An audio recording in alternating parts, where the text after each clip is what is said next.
You are watching SWAC Football on ESPN3. This afternoon from ASU Stadium in Montgomery, Alabama, it's the Jackson State Tigers versus the Hornets from Alabama State. Hello and good afternoon, everyone. I'm Butch Alcindor along with former Texas A&M and NFL quarterback Gerard Johnson. And Gerard, this game will be like an elimination game. There's no other way to put it because Jackson State comes in. They have an impressive 3-2 record in conference play. On the other side, the Hornets come in at 2-2 in conference play. Both teams are still in the hunt to make it to the SWAC championship game. However, the loser is out of that mid-race. Absolutely. You have two good teams. You have two teams who've been battle-tested. You know, you play football to win championships, and both teams have an opportunity on this day to still give themselves a chance to win a championship. So it's going to come down to the team who makes the least amount of mistakes. You got to depend on your seniors, your leaders, to kind of keep everyone calm because both sides understand what's at stake. Let's talk about our players to watch now. First, for the visitors from Jackson State, it's number 5, quarterback Jared Hayes. He had an outstanding game last week in a victory over Prairie View A&M. He actually ran the offense extremely well. He managed the game well, only had one turnover, but the big thing about him is he can beat you with either his arm or his feet. Yeah, Jared Hayes has an interesting story. You know, he's a fifth-year senior. He's played a lot of football. He's seen a lot. He's been through a lot, and you wouldn't want another person to be leading the charge for your team. You know, as a physical player, he does a great job throwing the ball down the field. He does a really good job of not turning the ball over and using his feet. So as a coach, that gives you tons of confidence, and he's going to have a good night for them to win. And for the homestanding Hornets, number 8, wide receiver Tyreek Allen. Well, this guy is electric. He's their deep ball threat. Of course, he's the home run hitter, and so far this year, just to point that out, he has 3 touchdowns, all over 60 yards. Yeah, Tyreek Allen's been an absolute nightmare for defense. As the defensive coordinator, you circle him on the depth chart as we have to know where he is at all times on the field. And so for Tyreek Allen, they're going to do whatever they can to get him in space, to find ways to get him opportunities to make plays in the game, and it's going to be exciting to watch. Well, it's just about showtime now. Kickoff between the Tigers and the Hornets is coming up next on ESPN3.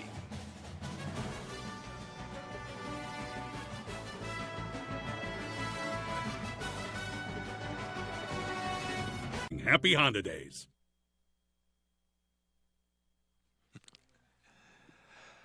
Glad you could be with us this afternoon. Butch Alcindor, Gerard Johnson, here for a big battle between Alabama State and Jackson State. This one, of course, has that playoff game atmosphere because both these guys are still fighting it out for a chance to make it to that SWAC championship game. So if we can now, let's talk about the two coaches, and we will meet the coaches. First, for the visiting Tigers, John Hendrick is coming off his first victory in his first game as interim head coach at Jackson State. He wants his team to stay hungry and come out here and play well today. And on the other side, for the home team, Donald Hill-Ely. Well, he actually finished the 2017 season at 5-1 as an interim head coach, so he kind of understands what Hendrick is going through. Right now, his Hornets are 5-4, riding a 2-game winning streak coming into this one today. Yeah, you know, when you're an interim head coach, it's so huge to get that first win under your belt because at this point you still want your team to believe in you. They know you've been there. They know you've been a part of the staff, but your first opportunity to be in charge. So for him to get that first win coming out the gate, it's really good for the confidence of his football team. And he talked about that last week because he told his team he wanted to be a head coach again, but he didn't want to be a head coach again like this, with a coach being fired and him having to step up. But he talked to the team very honestly about it, and he told them what he expected from them. And it's always a sea change when you have a coaching change in the middle of the year, and it affects the players a lot, just like it affects the coaches. Yeah, and the biggest way to gain respect in any football team, especially amongst players, is being open and honest with them. If those guys feel and see these honest with them, they'll respect them. They'll go out there and play well for them. We are just about set to get underway today. Hunter Hansen getting set to kick it off for the Hornets, so they will be kicking off to the Tigers from Jackson State. As you can see, the Hornets in all black this afternoon with the gold helmets. Hunter Hansen at 5'9", 181 pounds. He's a sophomore. On the year, he's been a pretty good kicker, 7 of 13 when it comes to field goals, so he's done a really good job. But both teams understand the importance of this game and how much is on the line for them as they get set to play here. That's Romello Shoemake. He's back to return for the Tigers. And Hunter Hansen has us underway in Alabama. The kick goes deep, drives him into the end zone. He will touch it down right there. That is Warren Newman touching it down in the end zone. So the Tigers will start 1st and 10 from their 25-yard line. Yeah, I'm excited to see these guys play, man. Like we talked about in the opening, about both teams have a lot to play for. You saw special teams play right there where the ball went bobbled the kick a little bit, and it's good decision to keep the ball in the end zone. And this is our first look at Jared Hayes. He is the starting quarterback for the Jackson State Tigers. Of course, last week, the starting quarterback position was a game-time decision, but they decided to go with Jared Hayes, and it was a great move. He completed 17 of 27 for 151 yards and had a TD pass, but more important than that, he led the Tigers to a victory over Prairie View A&M. So this time turns, he's going to pass it on first down, completes his pass, and it's going to be a gain of about 4 yards as Jordan Williams makes the reception, and he's dragged down. Yeah, you see Jackson State coming out early in the 3-by-1 set, throwing the ball horizontally, and that's one thing a good offense does is try to spread the defense and stretch it out and use all parts of the field. You want to get the ball wide, you want to get the ball down the seams. So the really good pass starting out with the RPO, a good pickup on first down. Believe it or not, that was the exact same play they started the game with last week. This time, Hayes rolling to his left, fires, has a man wide open, and he shoots it too high for Jordan Williams. Williams, the 6'2", 180-pound senior, he was open there, had some room to work, too. He really was. And there's offenses and teams. So the Jackson State came out and they rolled the quarterback left. There's a lot of teams in football who won't even have their right-handed quarterback roll left. So sometimes it's hard to get your hips around and make those throws. You can see just a tad bit off on that throw rolling to his left on a tough play. A big third down opportunity coming up now for the Tigers to keep this drive alive. Third and a manageable situation. Third and about 6 to go for the first down for Jared Hayes and the offense. And you can see the officials have marked the football, and we are ready to go. 14-27 left to play here in the first quarter. We are just underway. And you see Alabama State mixing up their fronts here. Look like they're going to send a blitz from the top of the screen. They come with the blitz. Tigers on the option play, and the pitch goes back to number 48, Quentin Brown, and he bulls his way forward, and Brown picks up the first down for the Tigers. That's a really good play call there, like you said. So Alabama State has switched up their front. The first play they came out in the 4-down line. The second play, the next couple plays, they've been in an odd front with 3-down linemen. They sent a blitz from the top of the screen. Jackson State read it and sent the option the other way. Really good play call and a good way to convert on a third down. It was a good play call, exactly. You could see the Hornets actually stacking that line of scrimmage. They have a really good front, and they had everybody up close. So now 1st and 10 for the Tigers. Hayes turns, hands it again, and is nowhere to go in the backfield. That is Brown again, Quentin Brown on the carry. And at this point, I might ought to mention that the leading rusher for the Tigers, Jordan Johnson, was injured last week. They thought he would be a game-time decision today. So far, we have not seen him, and nor do we expect to see Jordan Johnson. So a lot is going to fall on Quentin Brown and Keyshawn Harper coming in off the bench. The first thing you see when you have a running back who's coming in who's maybe not the starter, you really want to keep your eye on his ability to secure the ball. Because it's one thing to play those games and get hit in practice and whatnot, but you got to really feel that game contact to feel like, you're getting the game to hold on to the football. 2nd and 13 to go here. Hayes in the pocket. Nice protection. Has a man wide open, and the pass is caught. Romello Shoemake, the 5'10", 185-pound senior from Georgia, had to wait on that one a little bit, but it's a completed pass and a big first down. Yeah, they came out just straight drop back pass and took a shot. The one thing about Jared Hayes, he's played a lot of football. He started off at Southern. He's a fifth year senior. So as a coach, you open the playbook up, let him take some shots, and they hit one right there. A big hit and a big play. The first big play of the game goes to the Jackson State Tigers. So Jared Hayes operating out of the backfield now at quarterback. Turns and hands it inside, and the defensive line for the Hornets respond after a short gain. It's going to be Brown, and he's going to be yanked back after he picks up about 2 yards inside. Yeah, the one thing I've been impressed with Alabama State so far is their defensive front. They're switching in and out of a 3-down line, a 4-down line, and you do those things to try to confuse the offensive linemen with the hopes that you can get some run stops on first down. I mentioned Jordan Johnson was injured last week, so Quentin Brown had to come in. He got to tote the football 19 times. And as you can see, John Hendrick right there, the head coach, he was named interim coach on October 28th. We talked about how difficult that is to take over a program in midstream right in the middle of the season. But Brown last week carried the ball 19 times for 60 yards. And they try to go to Brown again, but this time he's going to be spun down in the backfield. Number 44, Ricky Haley maybe the best defensive player for Alabama State is there to make the big stop. Yeah, you see Jackson State come out in the loaded backfield. We call that a diamond set. Which is the heavy run formation, and the left tackle there got his face crossed trying to run the ball outside, and a really good play by Alabama State. Ricky Haley, 6'3", 264 pounds, from Norfolk, Virginia. He's their impact player on defense, and he showed you just a little bit there, getting off of that block, shedding that blocker, and making the tackle in the backfield for a loss.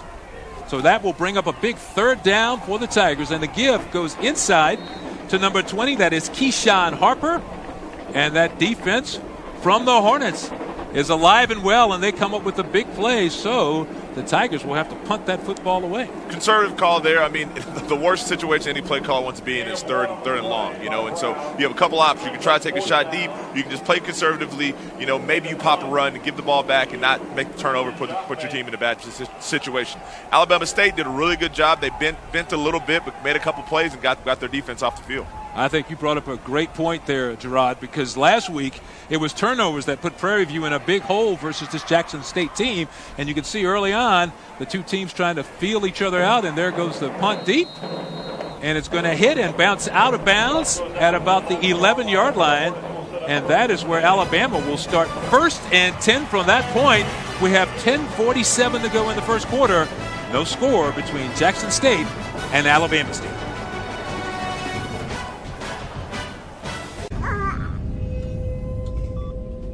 That's a tech van.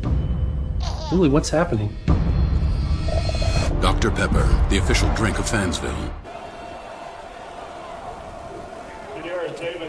And we are back for the first possession for Alabama State. They go on offense for the first time in this game. Our first look at Kadarius Davis, the 6', 185-pound sophomore at quarterback. He did not start the year as a starter, but he's been playing well of late. He turns, hands it off to Alex Anderson, and that's a short gain inside before several of the Tigers got there to make the stop. The strength of that Jackson State team, they talk about, is their defensive front. I mean, those guys have been outstanding up front so far this year. Yeah, I mean, they've been the backbone of that defense, and it's going to be some tough sled for Alabama State offensively going at them. They came out in the spread set that first play, ran an inside zone play just to get everybody's feet wet a little bit, and that was a quality play on first down. Kadarius Davis looking to throw the ball, has a man wide open, completes his pass over the middle, and it goes for a nice gain right there. It goes to number 84, and that is Wallace Corker. Yeah, what I like to see there, anytime you're watching quarterback play, you want to see a quarterback make decisive decisions. You know exactly where he's going with the football and get a really strong throw on the spacing concept for the first down for Alabama State. Corker's had a fine year, the 6'4", 174-pound sophomore. He's from Georgia, but he's made some big catches for this Alabama State team.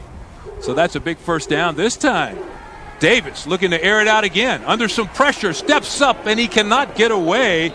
Khalil Johnson is there to drag him down from behind. So a big, strong play by Khalil Johnson inside. Yeah, you like to call that one a covered sack. Alabama State comes out and they try to do some misdirection, some smoke and mirrors to get Jackson State to chase ghosts, as we like to call it, but they stay at home. The coverage caused the quarterback to hold on to the ball and gave Khalil Johnson an opportunity to sack the quarterback. Yeah, Khalil Johnson, 6'5", 245. He's a junior from Jackson, Mississippi, and he has 7 tackles behind the line of scrimmage this year, make it 8 after that sack. So the Hornets come back on the attack. This time they go to Ezra Gray, and not much going on there as he tried to bounce it outside, but not a lot of room there for Gray as he's tackled by C.J. Holmes. There's a misconception that defensive backs don't like to tackle, but that's a really good job fitting onto the run as an outside defender coming to help those linebackers make a play on the run play. So that's going to bring up a big third down now for the Hornets. If you're just joining us, they are in the dark uniforms. Jackson State, the visitors, have the white jerseys on today. Kadarius Davis in the starting lineup, and he is 68 for 124 for 700 yards this season, and he's under pressure, fires down the field, has a man, and he just barely overshot him. And in that case, you got to think it might have been the pressure. He was trying to hit His guy down the field there, it's number 88, Nigel Lee, and Nigel had a step. That's exactly what it was. You can see on the replay here that they run a really good stunt to get the right guard to chase the defensive tackle and wrap the linebacker over. If he had one more second longer, he maybe could have completed that pass, but a really good call by Jackson State to make him get the ball out a little sooner than he wanted to. Number 12, Kevin Berthy, was putting the pressure on the quarterback, and you've been in that pocket a few times when it's broken down around you, and it changes things rapidly. Oh, big time. Mike Tomlin told me football's a simple game. They don't want you, they want the football. So as a quarterback, trying to get that ball out of your hand. Anthony Craven on to punt it away right there for the Hornets. And it's hauled in, and it'll be a short return there by number 25, Warren Newman, as he tries to get it upfield. So Jackson State getting set for their second possession of the ball game, and it's almost like two heavyweight fighters feeling each other out at this point in the ball game. Exactly. It's kind of what we expected. You have two good football teams. They're very evenly matched, and so right now it's going to be which team can come out and make a play, and which team can make the fewest amount of mistakes. And we watch those special teams play. You seem like they're nothing, but a lot of times in games like this, special teams can decide the winner loss count. When we talked to Coach John Hendrick last week, he wasn't sure who his starting quarterback was going to be. He went with Hayes, and he responded with a big ball game. This time, he turns and hands to Quentin Brown again, and he tries to force his way off tackle, picks up a yard inside before he's taken down again by that Hornets defense that's been pretty stiff up front. Yeah, Jackson State's is a multiple offense. First time this game, we've seen them put the quarterback underneath the center, and just trying to do something to soften up that defense. And they come out again in this cone triangle heavy backfield set, and once again Alabama State has switched their defensive front to a 4-down line. The chess match goes on. As you can see, the Hornets trying to match their defense to the formation the Tigers come out in. So this time Hayes turns and hands forward to hands to number 20, Keyshawn Harper, and Harper doesn't have a lot of room inside at all. He doesn't. That's a look for it as this game goes on to see what type of play-action passes they can throw out of that formation. Because as a defense, that's a heavy run set, and they've done a really good job being gap sound defensively, stopping the run. Jackson State comes into this ball game. Overall, they have a 4-4 record, but as we talked about at the top, they are 3-2 in SWAC play and very much in the hunt to make it all the way to that SWAC championship game. In fact, both these teams are. And Alabama State would like to claim theirs. They can win out. Whoever wins out is going to have the best position to claim that spot. So a big down coming up here on 3rd down for the Tigers. And we have whistles on the field. Yeah, there's definitely movement here. It's always a point match of who is it on, but offense or defense. And we got a legal procedure on the offense for Jackson State. That's going to back the Tigers up 5 and make it an even longer 3rd down situation coming up. They talk about the chess match and the game within the game. And before that last play, you probably saw 5 guys from Jackson State sub out and 5 guys from Alabama State sub in, on both sides of the ball, almost like a hockey substitution. But what's happening there with all these guys running on and off is they're trying to match the personnel to make sure they can get speed guys on offense and they can get speed guys to cover the fast guys on defense. Well, and that's why you go through all these plays over and over in practice. It's repetition, but this is why. So here comes Hayes on 3rd down, and he's pulled down, and the ball is out, and it's picked up by Alabama State, but that one's going to come back. It's picked up and run in right there by number 49, Ishmael Arisman. But as you can see, watch it, as Hayes is taken down by the face mask, he's slammed to the turf. You see Jackson State trying to move the pocket and you move the pocket to get some space for the quarterback. But I mean, it's a great defensive play right there. But you got to find a way to keep your hands down. You go from a great play on 3rd and long to get your defense off the field to giving them a gifted 15 yards. That's unfortunate events for Alabama State. Yeah, that's a tough play because it's 15 yards from the previous spot. Let's take another look at it. Yeah, he does everything he's supposed to do. A defensive end's whole job is to make that quarterback pull up. So he did his job. At that point, the odds of him completing that pass are low, but just sometimes you just can't help yourself. Reach his paw out there and grab the hold of that face mask. And, I mean, honestly, that's one of the most successful plays for Jackson State so far offensively. Yeah, that was a huge play on the play because Ismail Arisman did a great job of scooping that one up, and he took it back for the touchdown, but you could see the officials didn't move. We knew that one was not going to count. So a 1st down for Jackson State. The pass near the sideline is completed. A good pass right there to Romello Shoemake. Number 23 hauled it in, so a nice gain on 1st down. Really strong throw there. This is taking over football. People call it the RPO, which stands for run pass option. So what the quarterback has is a run play with the offensive line, the running back. But if he sees a receiver open, he has the option of pulling it. And instead of running the old school option and pitching it, he can actually throw it a downfield pass. So really good throw and catch right there for Jackson State.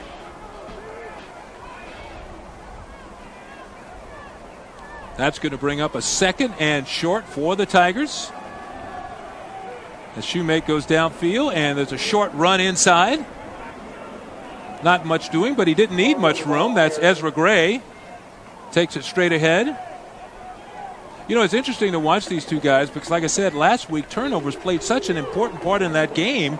And Gray did get the first down, so it will be a first down for the Tigers. But turnovers played such an important part in that game, and that's something both these teams are aware of.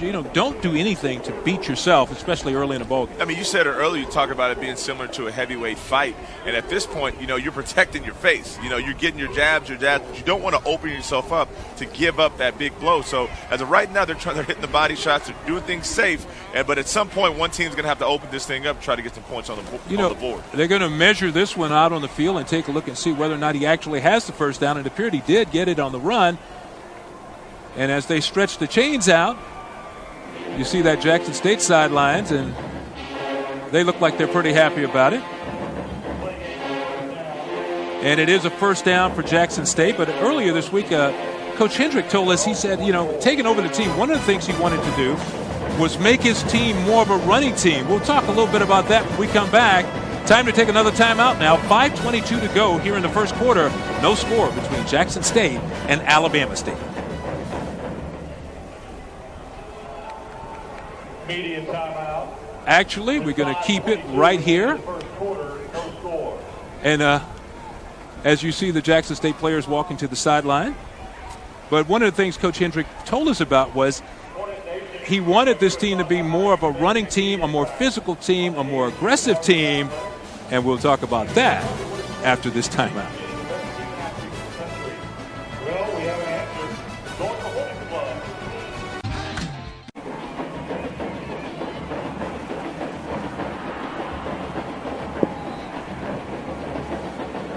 And welcome back, everyone. And we just missed a big play right there from Jared Hayes. Completed his pass down the sideline to Romello Shoemake.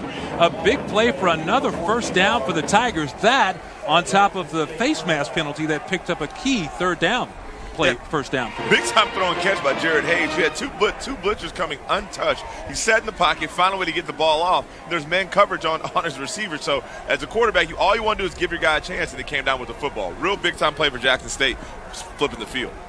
That face mask penalty may loom large in this ball game because it kept the drive alive, and now Jackson State is deep in the Alabama State territory. Hayes forced out to his right, looking downfield, throws it, and it's going to be an incompleted pass. That time he was just trying to buy himself a little time and find another receiver. That was Rameek Wallace, who he tried to get the ball to at the last minute, but I think he might have been throwing that one away. Yeah, he would just put it in a safe space. Really good job by Alabama State. I mean, their linebacking core, Wallace came across on the short crosser, the shallow cross route, and, really good job of stopping it by Alabama State. And as we look at Jared Hayes here, like I said, man, fifth-year senior, started his career at Southern University, then went to the Military Institute, junior college in Arizona, and now finds his way back to Jackson State and is excited to be playing football, man, looking for his opportunity. And we have a man jump on the defensive line, so it could be a free play for Hayes. He throws it for the end zone, and it's going to be an incompleted pass there, but it appeared Alabama State jumped, and the Hornets were offside on the play. Yeah, once again, we talk about that, how the veteran, attributes of Jared Hayes, and we've seen that throughout this game. Alabama State defenders jumping up and down and around at the line of scrimmage because that's him using the snap count. And they got the Alabama State defense to jump offside. You get a free play. You take your shot because the worst that could happen is an incompletion. You can still get your 5 yards. Yeah, very Hayes heads-up play there by Hayes, knowing he had the free play. So he said, why not toss it into the end zone and see what we come up with. So there you can see Coach Donald Hill-Ely on the sideline, the Alabama State coach. Of course, he's done a fine job with his team. They come in here 3-5 overall, but they are 2-2 in SWAC play. Hayes fires out near the sideline, has a man, and that is another completed pass to Benji Parrish as he steps out of bounds inside the 20-yard line. That's a big-time throw and catch. Throw the out route from the right hash. I mean, that's a huge throw. And you can see Jared Hayes really get his hips and legs towards that throw, and they can make a nice, strong throw to number 8, Benji Parrish. You know, and one of the things Coach talked about this week was nice catch by Benji Parrish right there, the 6'2", 200-pound senior making his presence felt. Was he could see the confidence growing in Jared Hayes. After last week, he said he got more confident as the game went on and is carrying over into this ball game today. Yeah, and sometimes as a quarterback, you need confidence from your coaching staff. Once they decided he was going to be their guy, it gives you confidence as a player to go out there and make these type of throws. Good protection that time, but good coverage also in the secondary as Hayes' pass is incomplete on the play. Yeah, so really good protection by the offensive line. He had plenty of time to throw it, and just really tight coverage by Alabama State. And, he tried to put in a small window, but once again, he's put in these. There is something called a quality incompletion. You put the ball, either your guy catches it or nobody catches it, because right now you're in the red zone, and you can't afford a turnover. 3:55 to go here in the first quarter. Still no score at Alabama State, but Jackson State, the Tigers, have the football, and they are threatening on second down. Turns, and the handoff goes to Keyshawn Harper, and he has nowhere to go. That defense, led by Josh Hill, responded quickly, and Malik Bridgers, number 52 Bridgers, there to make the stop. Yeah, once again, we talk about it's the third time we've seen them come out in this diamond formation. And, it's a heavy run formation. And every single time they've done that, Alabama State's loaded the box. Done a really good job making play. That will bring up a third down situation for the Tigers on offense. Jackson State has the best kicker in the SWAC, so these are good situations. When you don't convert on these type of third downs, it pays off. It pays to have the best kicker in the SWAC, and Christian Jackman. So this time Hayes runs the option with a pitch. And it goes to Brown, and Brown is caught and dragged down after a short gain. He might have gotten him in the backfield, but a fine defensive play by Daron Johnson, number 46. That is a big-time play. If you look at here, you see Alabama State come out in a double A-gap blitz, which you would think is going to come from the inside. But you see 46, see the running back run the option, and as a linebacker, you want to see a guy run sideline to sideline, and I can't stress you enough how good of a play that was for an inside linebacker starting the A-gap and make a tackle by the sideline. Big time. So that will set up the field goal attempt by Christian Jackman from 37 yards, and his kick is on the way, and he splits the uprights. So it is Jackson State, the visitors, coming out and jumping out in front, 3-0 with 2:27 to go in the first quarter.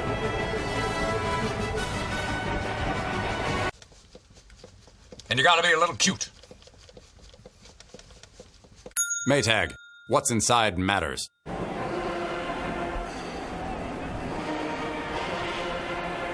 Thanks for staying with us this afternoon, everyone. The Jackson State Tigers have just completed an 11-play, 60-yard drive. It took them 5 minutes and 43 seconds before Christian Jackman drilled a 37-yard field goal to put the Tigers out in front 3-0. But you could say that drive is win-win for both teams. Jackson State got the points, but the Hornets kept them out of the end zone.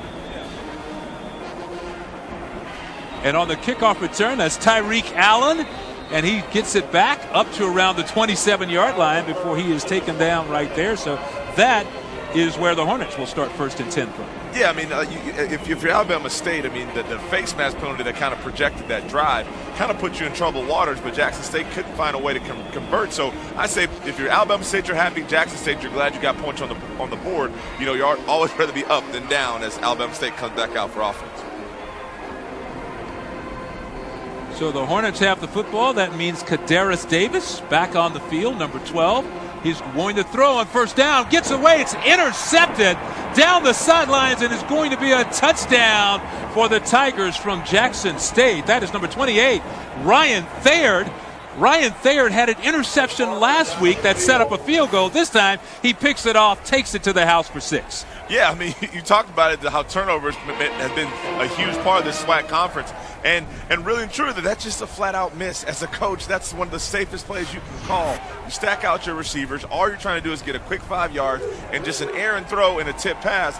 a lot of times leads to disaster, and a really heads-up play by Ryan Thayard just being in the right spot at the right time, and taking it to the house. Yeah, Davis was trying to hit Jeremiah Hickson over there. That pass was way too tall. I mean, Yao Ming wouldn't have been able to get that one. I mean, it was up there, tipped up, and what a play by Thayard. I mean, this guy has proven. Look at on the sidelines. They're enjoying it, but what an alert play because it's tipped up. He saw the football, grabbed it, and took it down the sidelines quickly.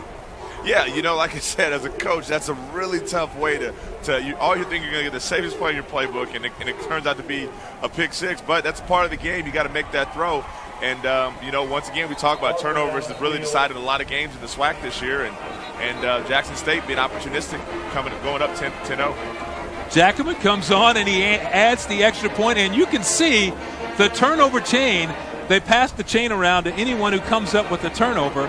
And that time, it's Thayard who has the turnover. Now, we do have a flag on the play. It's going to be assessed against the Tigers on the kickoff. But what a big play there. A turnover for a touchdown, and it puts the Tigers in complete control of this ball game right now. Yeah, well, it looks like there may have been a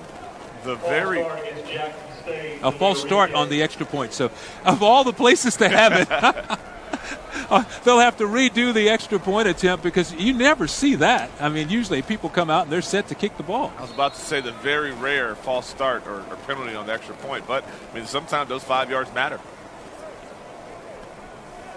So Christian Jackman will try it again, and he puts it up and through. Just a little practice for him. No biggie there at all as he kicks it. Jackman, a 5'11", 205-pounder from Miami, Florida, and he's having himself a whale of a year. He kicked a field goal earlier in this game, so he's now 8 of 14 on the season. He's doing a great job, but now the ball game changes because all of a sudden, if you're Alabama State, it's a lot different playing from behind and compared to a tie game or with the lead. Yeah, absolutely. But as a caller, I mean, I would love to see the coaches come out and let Harris Davis throw it again one more time. As a quarterback, once you make an errant throw, sometimes you just want to get one more crack at it. Give him another safe throw because they're going to need him to make some plays with his arm, move the ball down the field. Yeah, Kadarius Davis with the interception. That return by Ryan Thayard was 19 yards, and it was just a great athletic play. I mean, the defensive backs, you go through the tip drill all the time, and he was right there putting it into practice. Yeah, so I just saw DJ Pearson, I believe, number 4, getting loose from the sideline. So I don't know what exactly happened there. Well, let's see who comes back out onto the field. He could just be warming up to warm up. But, I would hate to see a kid get pulled after that bad throw and let that one sit for a little bit. He won't ever forget that one. Pearson was the starting quarterback earlier this year. And here comes Tyreek Allen again on the kickoff return. That's a very dangerous return man, but he is tripped up there with another big tackle. But you mentioned DJ Pearson. He was the starting quarterback earlier in the year. He's a transfer from Arkansas State. He came on and sort of lost his job in a similar fashion because they had big plans for him this year, and it was Kadarius Davis who came on and did so well. And as the Hornets come back on the field, Davis still in the lineup at quarterback. So they're going to come back out with him and line him up again with 2:07 to go in the first quarter. Only this time his team is trailing 10-0. And I really like that. Give the kid another opportunity. He just missed a throw. He's your guy. He's gotten you this far. Stay confident in him. Keep throwing the ball and give him another opportunity. Whistles on the field, and we have a timeout. This one will be charged to the Tigers from Jackson State. So they will have their first timeout in the first half. And it's funny when you look at that quarterback situation because, as you know, you do not want to mess with your quarterback's confidence. Your quarterback, out of all the people on the team, he has to have confidence. Yeah, absolutely. We talked about it a little earlier, just that as a quarterback, you want to know that your coaches believe in you because if you know the coach believes in you, you can go out there and be, the best player you can be. And there's a look at the standings, and as we can tell you right now, Alcorn State at 5-1 in conference play. You can see it's still within reach for Jackson State and Alabama State at 3-2 and 2-2. Yeah, I mean, this is a really tight race. It's a lot of really good football teams in the SWAC East. Alcorn State sitting up there at the top, and there's some really interesting matchups as the year goes on. But this game right here is really going to decide a lot. You have two evenly matched football teams come down to the teams who make the least amount of mistakes and the seniors who can lead their teams. I can't wait to ask you about this because the Hornets have been doing a visualization type thing. Last week they went to the hotel and they visualized forcing a fumble and picking up the ball. And as we can see, that is Davis on the keeper right there. But we do have another flag on the field. But they've been trying this visualization thing where they visualize making a big play. And that will back up the Hornets. Visualize making a touchdown and doing all this. And it worked so well. The guys liked it so much when they got to the field. They went to coach and they said, hey, can we do that again? Yeah, so much of this game is mental, and so it's a belief thing, it's a confidence thing, and, it's true. It's kind of cliche and maybe a little cheesy to say that, if you can see it, if you can see it, you can achieve it, and that's the mindset they're taking. As a football team in a football season, whatever gets your guys motivated, you want to do whatever you can to get those guys to play to their utmost ability. It's a new technique that they've been trying out. They feel like they've had success with it, and so far it's worked. So this time, the give is to Ezra Gray. And Gray just doesn't have a lot of room to roam with that running game. Another good play. And we have an injured Tiger on the play. It's Keontre Hampton, the guy who made the tackle, but he's still down on the play after a short game. Yeah, he did a really good job, stopping the run and tracking the running back. But it looks like his own teammate may have made collision with him, and I guess he got up and ran off the field. But be interested to see what happened on that play. Got off on his own power, which is always a good sign. So that will bring up a second down. 16 yards to go now for Alabama State. Empty backfield for Davis. Has some time. Now he doesn't. He scrambles out, throws it near the sidelines, and it's going to be incomplete. So would you call that a coverage sack? Yeah, I would, and Jackson State, you've seen both teams do it. Jackson State has now went to a 3-man line, which means they're dropping 8 into coverage. And, he puts it in a decent spot for the incompletion, but we have another big flag on the play. And that's a shame because that's going to be a personal foul, roughing the passer against Jackson State. And they had the real good pressure, forced him out of the pocket, and then didn't finish it off the right way. It's very similar to what happened to Alabama State last drive. The last thing you want, especially on third long, the quarterback just threw an interception. So he may be a little shaky throwing the ball. You get him in third and long, and I know those defensive linemen like to get home with their pass pursuit and get to that quarterback, but to bail them out with the roughing the passer, it's a really tough break for Jackson State. It's got to be a little more disciplined in the decisions they make. Number 98, Charles Anderson, the guilty party there. This time, Davis is going to keep, and Lontre Jones with a quick tackle on the play with some help from Eric Bowie. Both those gentlemen were there to make the stop. Eric Bowie, you've seen that number 7 flying around the field on special teams, on defense, and he actually played both there. Most defenses have, with all this option being played across the country, there's the person assigned for the quarterback and a person assigned for the running back. But on that play, Bowie took both. He ran into an offensive lineman, attacked the running back, put his foot in the ground, made a tackle on the quarterback. That's a big-time play. That's some good defense play by Jackson State. Yeah, you're right. Eric Bowie had 2 tackles on the special teams so far today, and there he was making a big play on defense. So that will bring up second down now, 2nd and 9. A little reverse action coming to number 1, Hickson, trying to get around the corner, but not going to happen today. A good response from that Jackson State defense. They reacted quickly to that play. They did. Jeremiah Hickson, and you see here the little toss flip to Jeremiah Hickson. And as a quarterback, that's your favorite play on the call sheet because that right there is a pass play. That's an 8-yard pass. You see the little quick flip that the quarterback did because if you drop it or something happens, it's an incomplete pass. But good play design, good quality yardage, and like I said, as a quarterback, you love stealing those easy yards. Well, that will be the end of the first quarter. And what a first quarter it was. The field goal right there from Christian Jackaman is good. Alabama State trying to come back in this one. A big play coming up by Thayer. 19 yards for the touchdown, and it's 10-0 Jackson State after 1. Cash back or 0% APR for 72 months plus $1,000 cash back on select 2018 models. Drive your ambition. Mitsubishi Motors.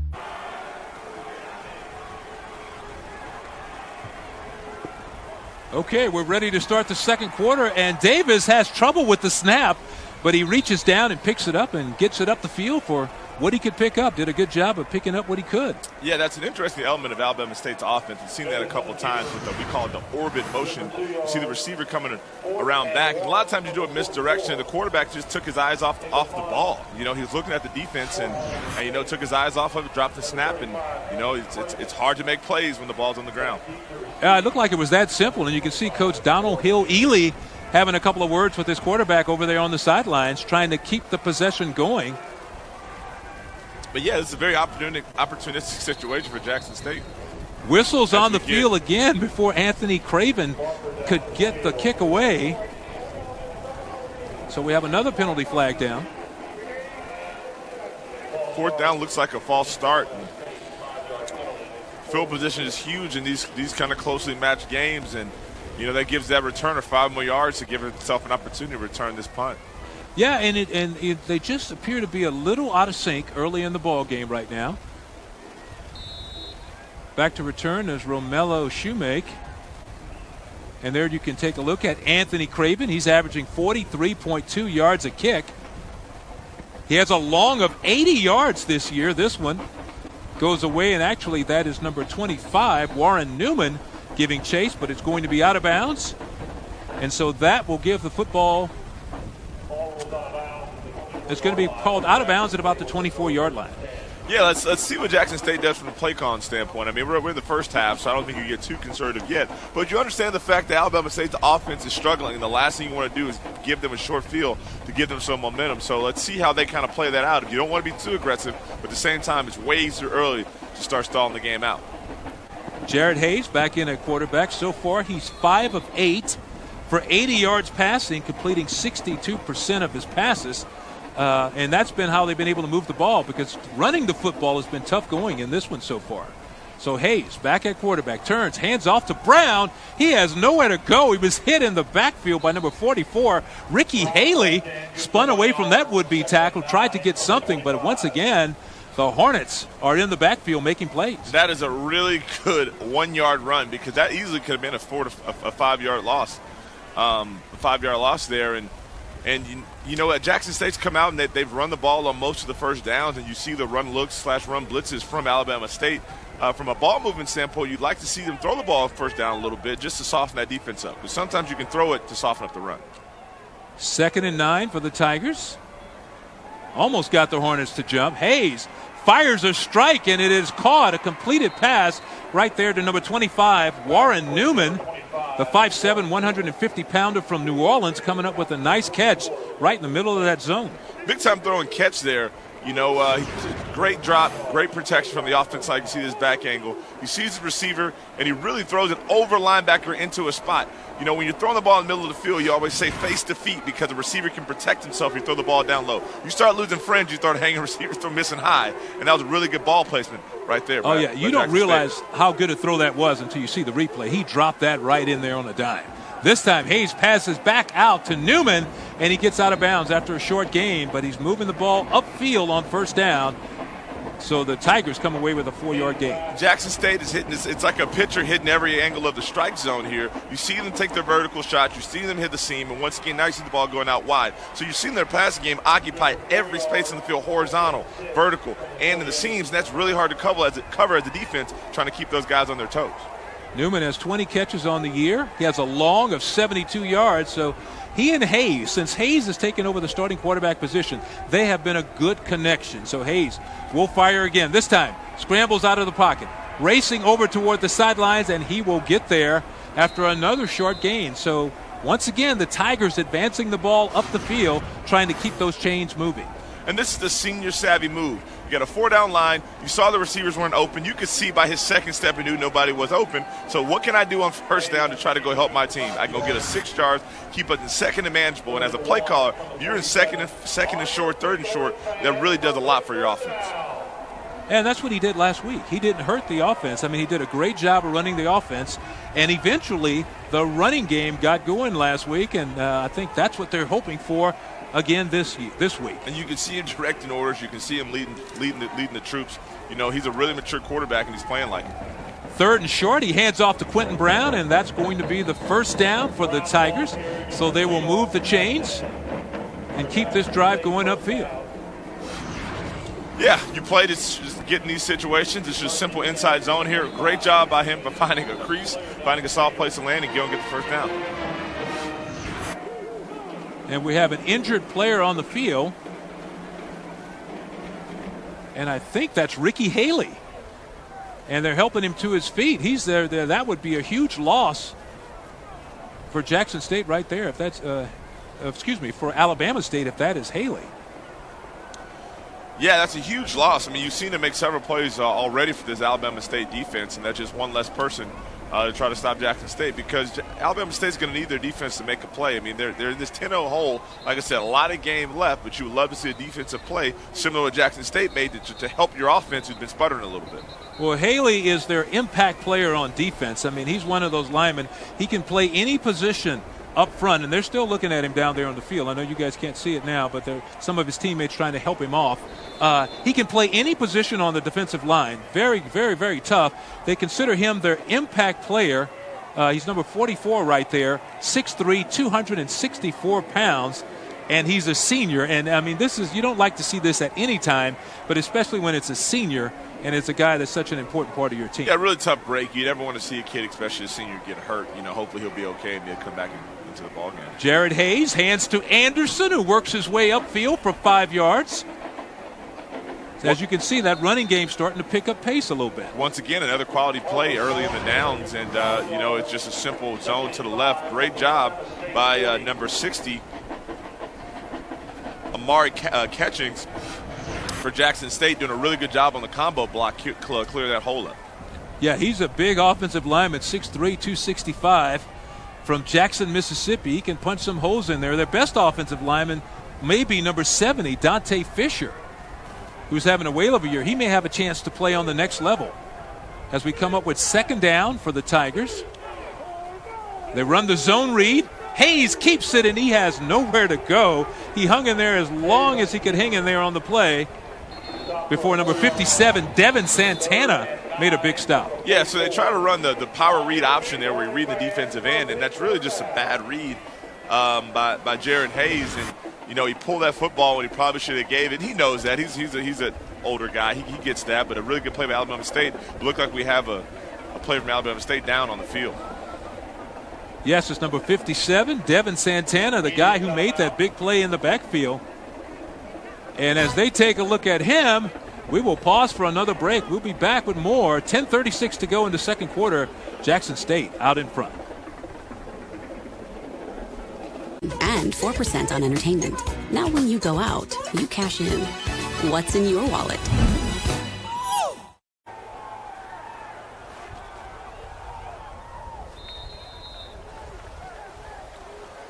And welcome back, everyone. We have 10:15 to go here in the second quarter. If you're just joining us, Jackson State is leading Alabama State 10-0 early in this one. And right now, Jackson State has the football, and the Tigers are on the move again. Yeah, they try to put Jared Hayes back on the run again, put him on the move. This time they spread him to his right. Makes a good throw, but a good job Alabama State by making a stop to force him in 4th and 8, to attempt this punt. So Christian Jackaman will come on to kick it away. He's also the field goal kicker, but as a punter, he's averaging 41.6 a kick, has a long of 69 yards. Carries this one, and it's going to be fair caught inside the 5-yard line. Boy, I don't know. Your coach on the sideline, that was Joshua Hill, but that's a tough decision. Usually they tell you don't chase it inside the 10, but he went back there and made the fair catch. Yeah, I mean, it's kind of a rule of thumb is you set your feet when you're backed up as a punt returner. You set your feet to where you want to be and just don't backpedal. And if it goes over your head, you want to let it bounce. But I guess he made the decision that, that ball was kicked soft enough that it may have put him at the 1. So you'd rather have it at the 5 than the 1. But, a lot of long field for Alabama State. Josh Hill, the guy who made that fair catch, he had a great game last week in a victory over Texas Southern, 31-20. He actually had 2 interceptions in that game, so he did a great job. And you can see Eric Bowie right there, who's speaking of great jobs. He's doing a super job in this game so far. Number 7 has been all over the field, and now they have the Hornets deep in their own territory. So this is where that defensive front really going to try to pin their ears back and come forward. The handoff inside, and Ezra Gray, he almost popped that one. He really did. You see Bowie in there again on the tackle, taking on the block and reaching out to get his legs. But that's a decent first down play. You see the misdirection again with the motion. Good job keeping this pad level down and puts them in 2nd and 6. Keontre Hampton also helping out on the stop there for the Tigers on defense. Going to bring up a big second down now for the Hornets with the gold helmets and the black uniforms. This time, hand to Gray, trying to feel his way through that line, but he just can't find the opening. Leroy Roddy was the first one there to make the stop to plug that hole on defense. When you talk about Ezra Gray, though, he missed a couple of games this year with injury, but he's been their best back so far this year. So far, he has 75 carries for 304 yards. He scored twice on the year, but he did miss 2 games with the leg injury, and he's still trying to get back into the swing of things. Yeah, for sure. I mean, you can definitely see him trying to get his legs back and do what he can there. So this once again, this puts Alabama State in another situation that seems like an obvious passing situation. And Kadarius Davis has struggled a little bit throwing the ball today. I know he has it in there. I mean, I'd love to see him get a completion or two just to get himself going. Third down coming up for the Hornets, and they give it to Gray, who bounces it to the outside, and Gray is tripped up. It appeared he had some room to go, but he is barely tripped up right there. A fine defensive play by the Tigers. Yeah, they try to run the inside zone, and he bounces it out, but Jackson State does a really good job of chasing the football. They do pursuit drills where they script how they're running and the angles they're going to take to touch guys or tackle guys in the game in practice, and you really saw that pursuit angle really pan out that right there on that play. Elijah Hill coming up with a great tackle there, number 32, because Gray had some room to go on the outside. He had green grass in front of him, but a fine play right there to trip him up and actually really stop the Hornets from picking up a first down. Yeah, I mean, it's a great play because you don't want to get those kind of speed guys on the edge unattended. That's Newman on the punt return, and he has nowhere to go. He is just smothered right there. So that means the Tigers will take over and start 1st and 10 from about their own 33-yard line. Yeah, this Tiger offense, it's been okay. We got the defense. They got the defensive touchdown. They kicked the field goal. At this point, you want to see these guys, see if they can move the ball, and the question comes down to how much are they going to open up that playbook with the lead. You think of Jackson State, sometimes I think of so many great players played at Jackson State. I think about Walter Payton right away, one of the great one, Walter Payton. Robert Brazile went in the Hall of Fame this summer, the former Houston Oiler, great player there, and you could go on and on. Vernon Perry, another Houston Oiler, played right here at Jackson State. So they have a rich history of cranking out players and sending them on to the NFL. This time, the handoff goes to number 22 in the backfield, and that's a nice gain right there for the Tigers. Number 22 is Javon Brown. Of course, he got to play some last week because of the injury to Keyshawn Harper. Harper is back this week, but Quentin Brown is also getting a lot of action. So they have 2 Browns, no relations, but they both are in the backfield, and right now in the backfield at the same time. Yeah, you really want to see. I have been loving watching the Jackson State personnel changes they've been making because it really has kept Alabama State, on their toes. You see all the substitution. It allows you to do some dynamic things when you have 2 really good running backs. And that is number 20, Keyshawn Harper, pushing his way upfield for a short gain. Harper, the ball carrier. Yeah, I mean, it's once again, you're going to your running backs and you're doing a good job calling these games. The last couple of times you've seen Jackson State try to move the pocket on these 3rd down situations. And, I would kind of expect the same thing here to try to get this first down. Well, and if you're on defense, if you're the Hornets, you want to come up with a big stop here because you want to try to get the football back. We have 6:09 to go here in the second quarter. They'd love to get some points on before we go in for the half. So Jared Hayes has been going all the way at quarterback. He's looking to throw it again. Fires underneath, has Newman. And let's see. It depends on the spot as to whether or not he got the first down. We will see if he gets a good spot from the official. Newman on the reception. Yeah, just dropping back, seeing the receiver in a shallow route. The worst thing you do is to lead a guy in that situation because receivers don't want to catch the football. So he throws a really strong ball, hits him right in the chest, and let's see where the spot ends up with a first down or not. Dennis Roberts made a strong tackle on the play for the Hornets. Really big hit there, and he didn't get anything after the hit. After Roberts showed up, he really put a big lick on him. But Newman got enough, it looks like, for the first down. Yeah, he did enough to just to hit the sticks, and that's really all you ask for. As we get a stoppage and play. So the officials are looking back toward the sidelines again, and Hayes calls his team back. He says, let's get back in the huddle, gentlemen, while the officials sort out something on the sidelines here. They're coming over to talk to Coach Donald Hill-Ely, the head coach of the Alabama State Hornets. They want to explain something to him to make sure he knows exactly what's going on. Yeah, I mean, there's numerous things that could be going on here. I guess we're just up to, just trying to conjecture up here. I guess. But, I mean, like I said, man, this has been a good game so far.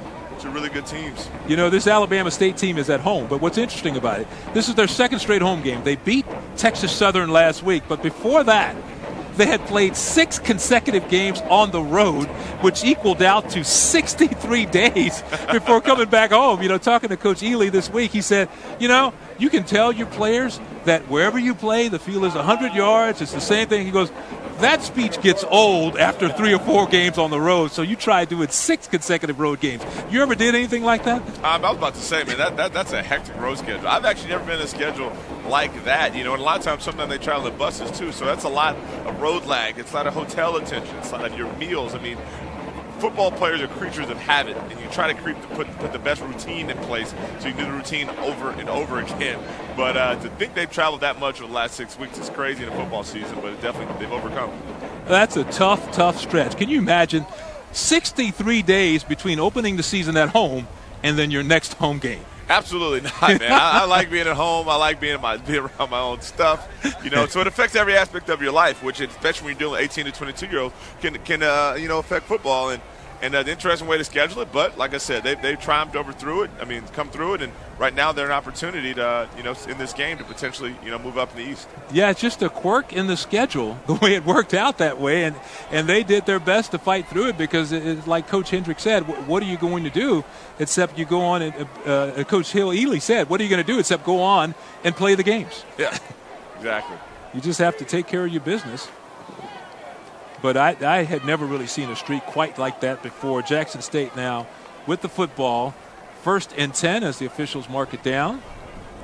And we're seeing something here because we're seeing the Tigers control the tempo in this game as the clock continues to tick down. Yeah, I mean, they have the lead right now. Like the worst thing you want to happen is any type of turnover. And I think Alabama State knows that and sees it. Quentin Brown was hit. We have a flag down. They were pointing like there might be a turnover on the play. Nicholas Terry made the big hit on Quentin Brown with some help from number 45 there in the backfield. Let's take another look. That's an outstanding example of defense there of Alabama State. The first guy sees it and gets upfield and contains it so his buddy can come in the chute and make the tackle. That's really sound football. Alabama State has done a really good job stopping the run. Outside from a couple kind of medium to deeper passes, they've done a decent job. And, they're playing better than what the score says. The Alabama State offense has to find a way to do some things. But in the meantime, if you're Jackson State, keep doing exactly what you're doing because it's working. Austin Brundage, number 45, helping out on the play as the officials talk about this particular flag.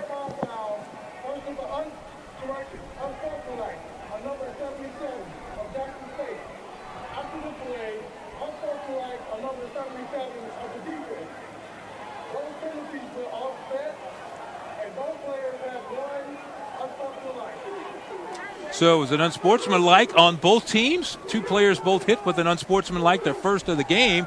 So that's going to be a situation where they were mixing it up after the play.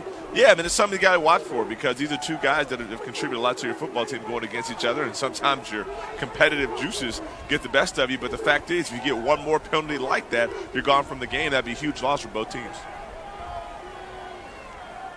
So Jackson State has really been grinding it out on this drive. They've been doing a good job mixing in the run with the short passes as they continue to work the ball downfield as they're closing in on midfield.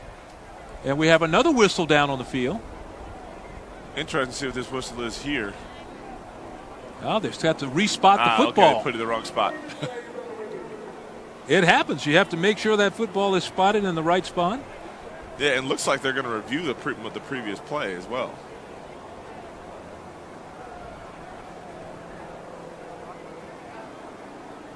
Well, on third down situations, one of the things that the Hornets love to do, as you will see them from time to time, go with all defensive ends on the front because they like to come in with that lineup where they can force the pressure. So they're going to do that from time to time, and we've seen them put some pressure so far on Hayes in this ballgame. Absolutely. Anytime you put 4 defensive linemen in and those defensive linemen can pass rush against guards, it gives you the defensive advantage, because tackles are used to blocking the fast foot guys. Guards are not. They're used to having no space in a tight confined space and say, come at me and I'm going to block you. So sometimes you put those defensive ends, they can get long, athletic, and get through there. And as we await the call for the challenge.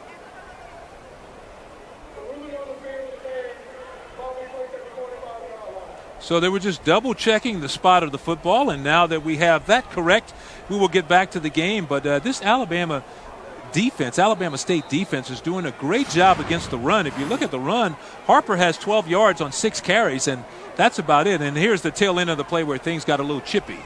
Yeah, for sure. They're doing a really good job. They're doing a really good job on defense. They're mixing up their fronts. They're being in different spots. They're doing different things. They're doing a really good job. So after they spot the football, it should be a 2nd down and 12 yards to go for the Tigers. Hayes will throw on 2nd down, and a nice tackle on the play. And he says it's an incompleted pass. He was trying to hit number 10, Rameek Wallace, but he could not hang on near the sideline. Yeah, so they just want to clear out in a nice little slip 5-yard out, and that's a great play there. It's a great play there made by Alabama State. I mean, what you saw with the corner, we call that a trapping corner, where he's taking his back pedal, but he's keeping his eyes on the number 2 receiver, to where if he breaks out, he's going to come in and make a play on. That's Jimmy Farrell, a 6'2", 232-pound corner. That's a big corner if I've ever seen one. So Jackson State still on offense. And the pass is going to be incomplete, and it's broken up there by number 3, Dennis Roberts. We saw him make a nice stick earlier, and there he was on the coverage, making a fine defensive play, breaking up the pass. So you see all the movement again up front by Alabama State, which caused the quarterback to get the ball out a little quicker than he wanted to, and that's just a really good play by Dennis Roberts out of Miami, Florida, at 6'1", 199. I'm really impressed with the size and stature of these corners. They give these guys long arms and makes it really hard to throw against with guys that size. When you have guys that big in the secondary that can turn and run too, I mean, that's a tremendous advantage. It really is. So we should now get a look at Christian Jackaman. He's on high snap, but he handles it, and he gets the punt away. And it chases the return man, Allen, back inside his 15. Allen still on his feet, takes it over the 20, and is finally wrapped up at around the 24-yard line. Tyreek Allen. So Tyreek Allen on the return, setting up the Hornets with nice field position there. They will have the football when we return, trailing 10-0 in this one.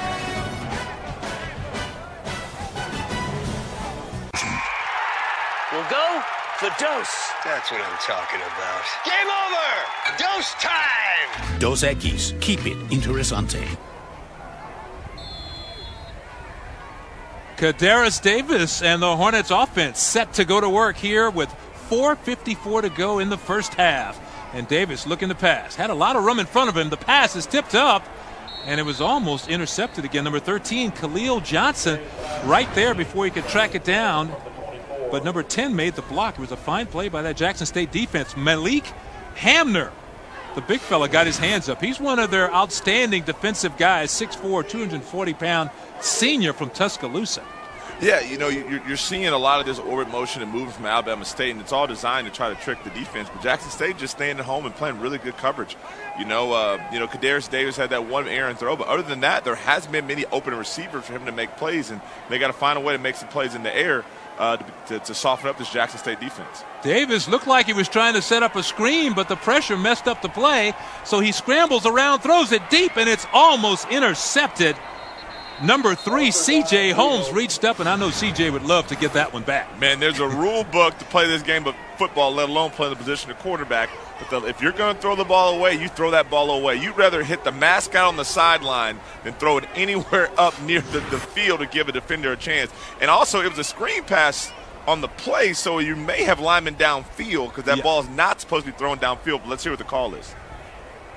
There it is. There it is. You called it right there, an illegal man downfield, and that happens because he was trying to set up that screen and had to roll out, and he hung on to the football. He stretched the play out, threw the pass, and now you got the penalty. And a lot of times they tell you that as a quarterback, to where if you know you have a screen and it's not there, just throw it at their feet, fold the cards, and go to the next play because it can go from bad to worse because the play is not designed for any downfield pass. Kadarius Davis so far today, 2 of 5 for 24 yards on offense. He has a long of 18, and that's been it through the air. And so motion up front on the line, and both sides are pointing at each other. So number 40, Keontre Hampton, is pointing at the Hornets, and then vice versa. Yeah, you know, the defense is allowed to move as long as they're not in the neutral zone. I think there was movement, but I don't know if he crossed the neutral zone. And it looks like I'm assuming it's probably going to be on the offense, but let's see. The line judge has the best angle.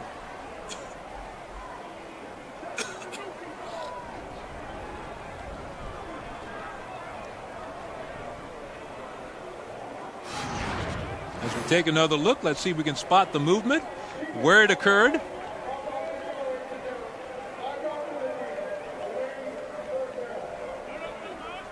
Yeah, see it, I brought a 13. I guess, yeah, so the penalty's on Jackson State, and so there was movement, but I guess he crossed the neutral zone, which inside of the left tackle for Alabama State, 2 moves, which gets them in 3rd and 5, and I love to see them give the quarterback a run-pass option here, try to use his feet. That was Khalil Johnson, who was moving on the play, and it's going to be an incompleted pass. And you could see a little bit of the frustration from Ezra Gray there, because he knew had that ball been on target, he had a lot of room to work with. So you watch this play develop, and you get a blitz from Jackson State. It looks like there may be some laundry on the field. You see a blitz from Jackson State. A lot of times teams like this, we call it blitz in the back. You want to send 2 defenders to the running back. You can only block 1. So Alabama State has a great play call to where those 2 guys, let them come, we're going to run right around them. So you had an open receiver, and now you have another linebacker who has to cover that back a long ways to go. And, you know, the back is there. You just got to make the throw, and you can see the conversations being made here, just kind of telling – you know, you got to make those throws and help this team out, you know. But he's trying. He's doing the best he can. But if Alabama State wants to win this game, they got to get a little more accurate from Kadarius Davis. That was Phillip Brown, number 85, talking to Kadarius Davis. And you can see Davis is a little frustrated. And I'm not sure Brown wasn't giving him the, I'm open, man, I'm open also. Well, I've never seen a receiver who will self-proclaim wasn't open. But yeah, the thing is, and the positive you can take from it is he knew where to go with the ball. He just got a little excited when the blitz got in his face and just caused him to be a little errant with that throw. You know, they got to get that sorted out for their next drive. Anthony Craven on to punt it away. He had a little pressure on him, but gets away a beautiful kick. Newman fields it right at about his 44-yard line, makes a fair catch, and that is where the Tigers will go on offense and start 1st and 10. Yeah, here comes the Jackson State offense again. You know, Alabama State has really been struggling offensively. The Jackson State defense we talked about in the beginning is the strength of their football team, and they're playing really well, you know. But like once again, this is 2 evenly matched teams. There's a lot of football left, and let's see what Jackson State does coming out. So Jackson, we take a look at the upcoming schedule. As you can see, last week Alabama State knocked off the Texas Southern Tigers 30-21. That game was tied 21-21 in the 4th quarter. Today it's Jackson State, and then it's on to Prairie View, who suffered a big defeat last week to Jackson State. Yeah, and Prairie View is one of the better teams in the SWAC West, you know, and you know, so it's not going to get any easier for Alabama State. So they really got to try to find a way to see if they can put up some points to contend this game. They want to stay in contention. You know, and for both of these 2 teams, they're in a situation where you control your own destiny. And as you can see, the upcoming slate for Jackson State, they knocked off Prairie View last week. Today, we mentioned Alabama State, and then Alcorn. Alcorn has been fantastic this year, so that's going to be a tough game. So to set that up for what they want it to be, the Tigers know they have to come away with a win today. Yeah, you know, a lot on the line, and both these teams are fighting, scratching and clawing for it, and you know, they got to get a win today to keep themselves in it. And that was a huge win against Prairie View last week for sure. And that is Quentin Brown on the carry. Nice job by the Tigers. Brown broke that one for the 1st down. Breaking tackles, getting off, and that by far was the longest run of the day for Jackson State, coming away in the running game, because Alabama State had done a fantastic job up front stuffing the run, and they finally broke one for a 1st down. Yeah, you know, Jackson State's in an interesting situation here. So you want to be, you don't want to be in a hurry, but you want to have a little pace, you know, to really give yourself an opportunity to get this ball near the red zone. So it's not the 2-minute drill yet. So if you call that your NASCAR package, this is your this is your family vehicle package right now. You really want to make sure you're getting quality plays on and making throws. And, man, that was a risky one there. Hayes took a chance, threw that one over there. And Josh Hill, I mentioned earlier, he had 2 interceptions last week, almost had another one this week. Yeah, that's a great break. That's a great break and a great play made there. A lot of times Joshua Hill there from Pritchard, Alabama, those defensive backs, if they're in zone coverage, they're reading the drop of the quarterback. He did a really good job of seeing when the quarterback put his foot in the ground, he broke on the receiver and made a really big play. And honestly, Jackson State's lucky they didn't come up with give up an interception. Yeah, Josh Hill, 5'10", 186. He's a junior from Alabama. Had the 2 picks last week, and boy, he'd love to have that one back because he made a great break on the ball and just did not catch the football. But it was a super read. So Hayes now going to throw it again. Looking deeper this time, down the sidelines. Little contact on the play, but the ball is overthrown. He was trying to hit Rameek Wallace, and it's one of those no harm, no foul plays. Yeah, as you can see pre-snap, him giving signals and kind of watching the movement of the defense, and you see how close the receiver is to the sideline there. With every NFL team I've played on, they actually paint a red line on the field that's 8 yards from the sideline. You can tell that receiver you can't be any more than 2 yards past this red line because the quarterback needs a space to throw the football. If you get that close to the sideline, it's really hard to complete that pass, but a really good play by Alabama State from pushing him outside of position to catch the football. And you see him once again making signals, run the offense, doing things, and you can see the movement by Alabama State as well. Huge chess match going on in this field. Hayes now facing a 3rd and 10, turns and he hands it, and that hole closed quickly.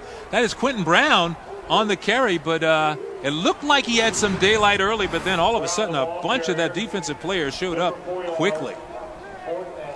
Yeah, you could definitely see the penetration there. You can see the hole. That's a great job of the defensive lineman getting his hands on the offensive lineman, shedding the block because there was a hole, like you said, but he shed the offensive lineman, made a big play, hit him the running back, and got his team off the field on that 3rd down.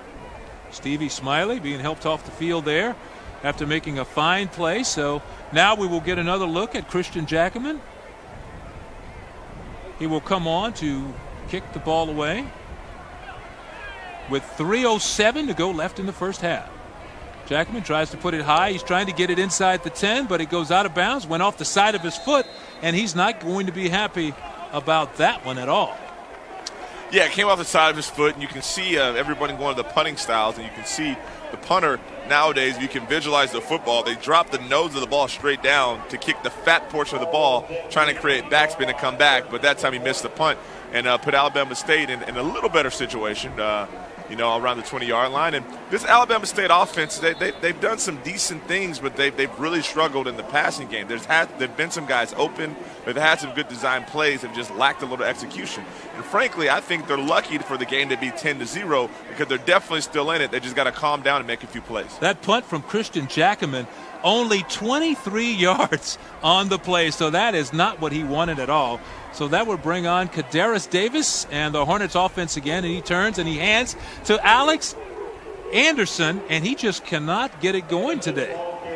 Can't get it going at all. He's got to get that offensive line working. They have one of the best offensive linemen in the SWAC in number 58, Titus Howard. He's on everybody's draft board. I mean, he's a guy they're looking for him. He's on the Senior Bowl watch list. He's all everything. And so they like to try to get the football going behind him. He's number 58. And, but so far today, they're not finding the running room.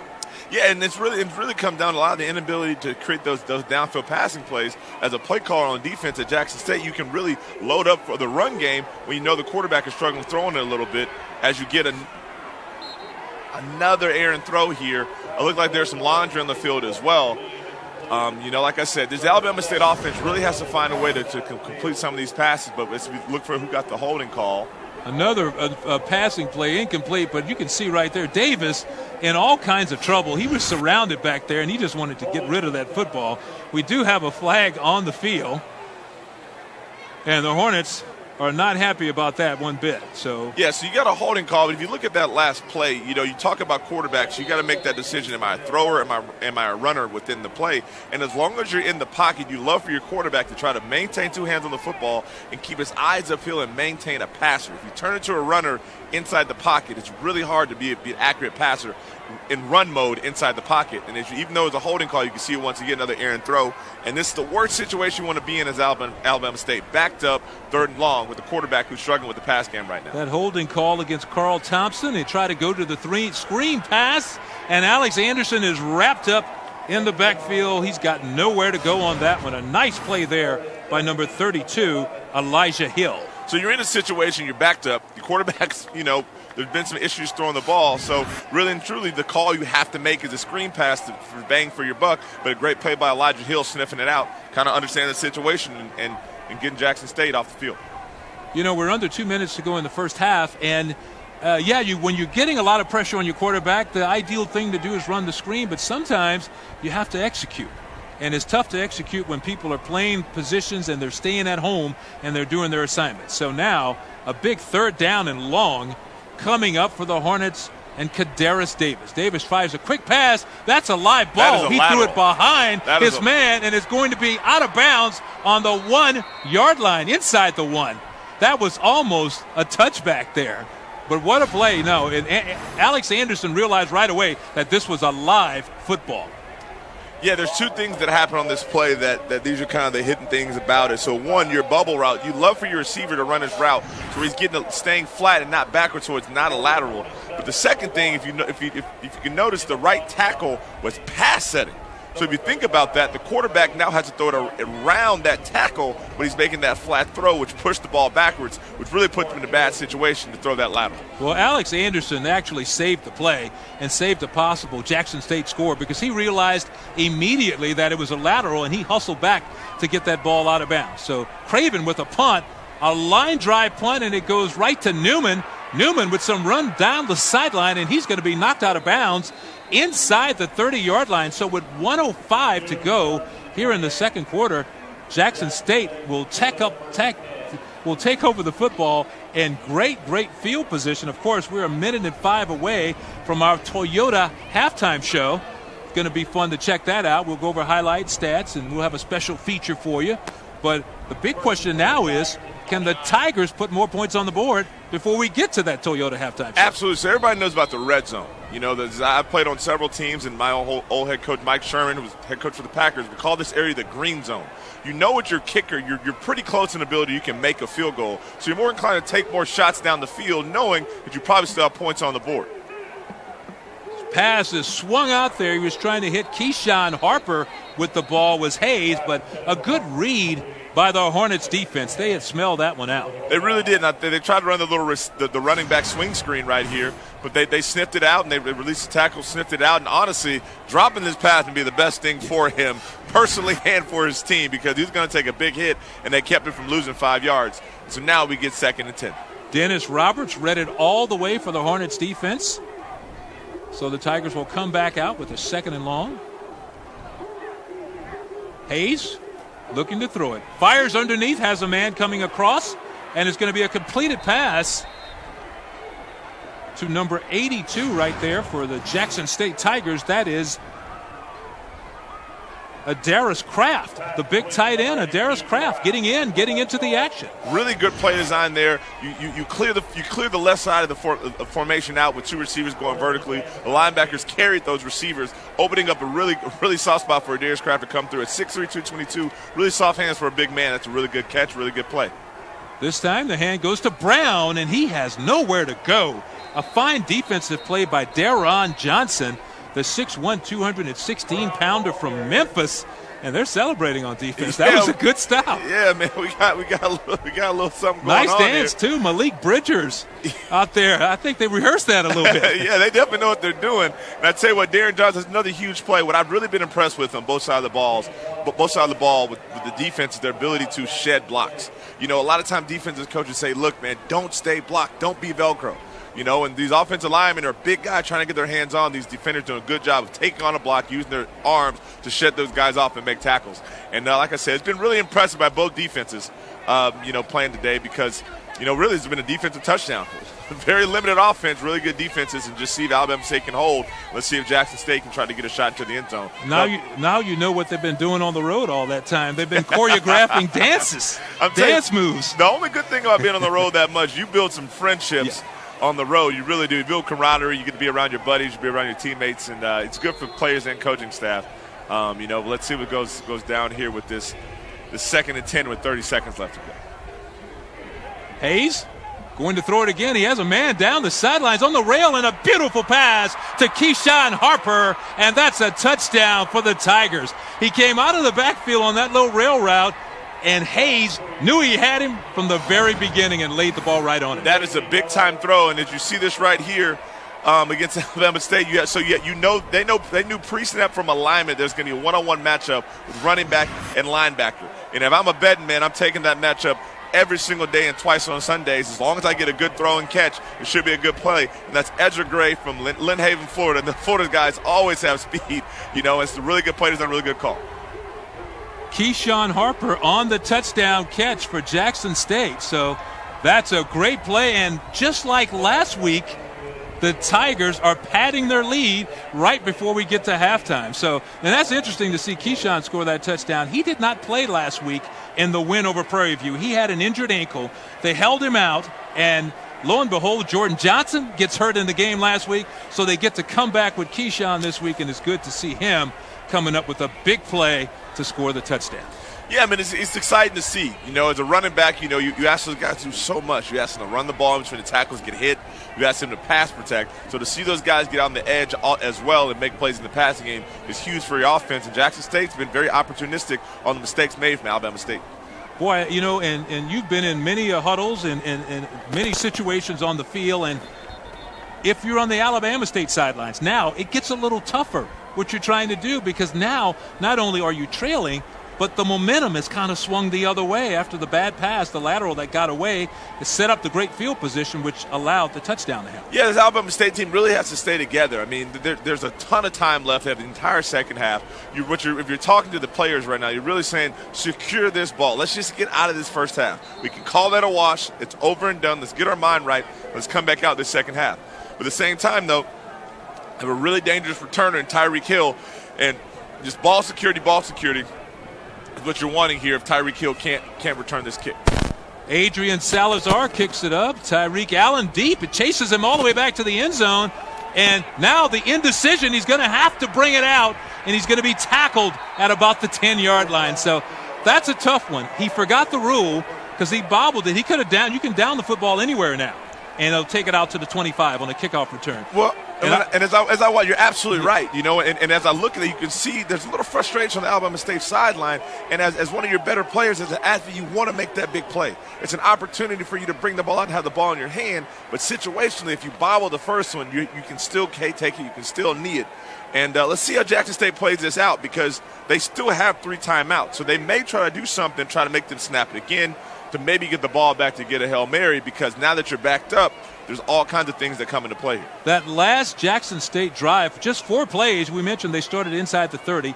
4 plays, 29 yards, and it culminated with that touchdown pass to Keyshawn Harper, 18 yards, and now they lead it 17-0. And you can see Kadarius Davis and company, they want to get in the locker room and talk about this at the halftime. They're going to regroup, go in, get their plan together, and come out as the clock ticks off the final seconds of the first half. And you can see the 2 teams departing for the locker room. And at the half, we have the Toyota halftime show coming up. But here on the field, Jackson State in control at the half, 17-0 over Alabama State.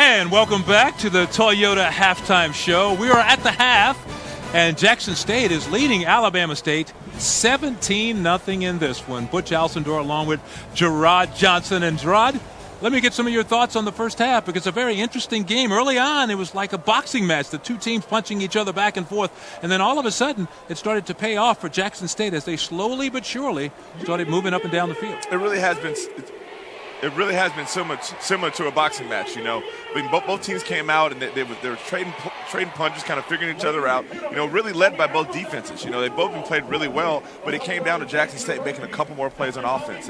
Jackson State was opportunistic on defense with a pick 6, and then when they got the ball in the red zone, they capitalized on it. Alabama State has really come down to missed opportunities. There's been open receivers.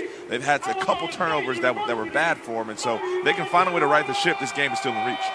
since you are a quarterback, let me put this to you and talk a little bit about the quarterback play in the first half. And, of course, let's start with Hayes from Jackson State. Tell me what you thought about his performance in the first half. Well, you see veteran. You see senior leadership. You see a guy who knows what's going on. He understands the situation. He's making plays with his feet. He's making safe throws. He's understanding their defense is playing well. He don't want to do anything to put them in jeopardy because, Alabama State's having trouble moving the football. So you see leadership when I see him play. I look at Jared Hayes. You look at his numbers, and he's 9 of 14 for 103 yards. So he made the most of his opportunities putting the ball in the air. And on the other side, Kadarius Davis for Alabama State. Yeah, he just looks a little jittery right now. He just doesn't look settled in. The ability's there. You can see him throw the warm-ups. You can see, you've watched the games before. He has the ability, but for whatever reason, whatever Jackson State's doing defensively just has him uncomfortable. So hopefully they come back in the second half. They come in at halftime. They can settle him down. He can talk to the coaches. They can figure out a plan to move the football because they're going to need to make some plays in the air to win this football. When you look at the halftime stats, though, as we take a look there, when you look at the total yards, it's all Jackson State, 164 to 36, but also quite a difference in the passing yards. Alabama State has not been able to get that offense rolling at all. 24 yards passing, and Alabama State has some playmakers. They have Tyreek Allen. They have some guys who can make the plays. You just got to find a way to get them the football. So like I said, coming out in the second half, maybe you go some trick plays. Man, you got to throw everything you can at this thing trying to win a championship. You're the coach. Do you even consider putting DJ Pearson in the second half? I definitely considered. I think I come out the first drive and see how things go, see how the team reacts. They can rally around. You can create some momentum. You keep the guys in. But if not, I make the change. Let's talk a little bit, of course, about that Jackson State defense because they have been outstanding in the first half. Not only are they pitching a shutout, they're not giving up any rushing yards. They're not giving up any passing yards. They're just doing a fine job overall. They're playing tight coverage. And so as a defense or defensive coaches, what they really want to do is just make sure everything's contested and make it hard on the quarterback. And they've done that, and they've put a goose egg up on the board. Okay, we'll be right back with more from the Toyota Halftime Show. We are at the break. Jackson State out in front, 17-0.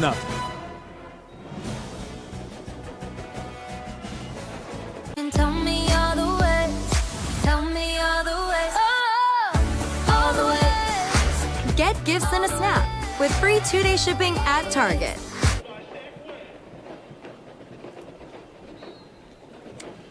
And you are watching the Toyota Halftime Show. At the half, Jackson State is leading Alabama State 17-0 as they try to battle to work their way into the SWAC championship game. Both teams still alive to make it all the way there. As you can see the band performing, let's take a look at some of the action from the first half.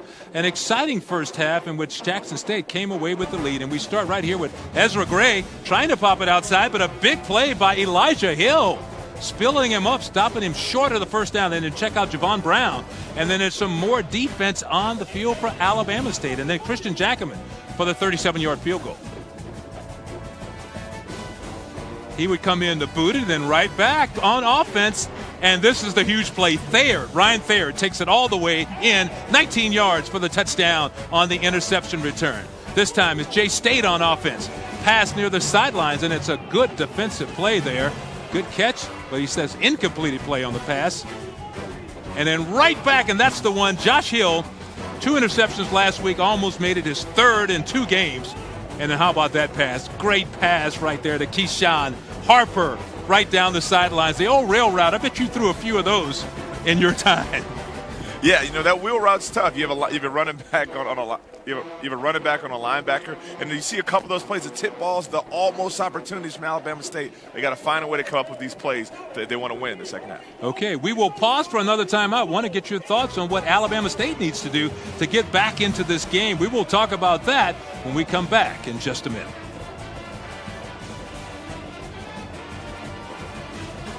It's in your wallet.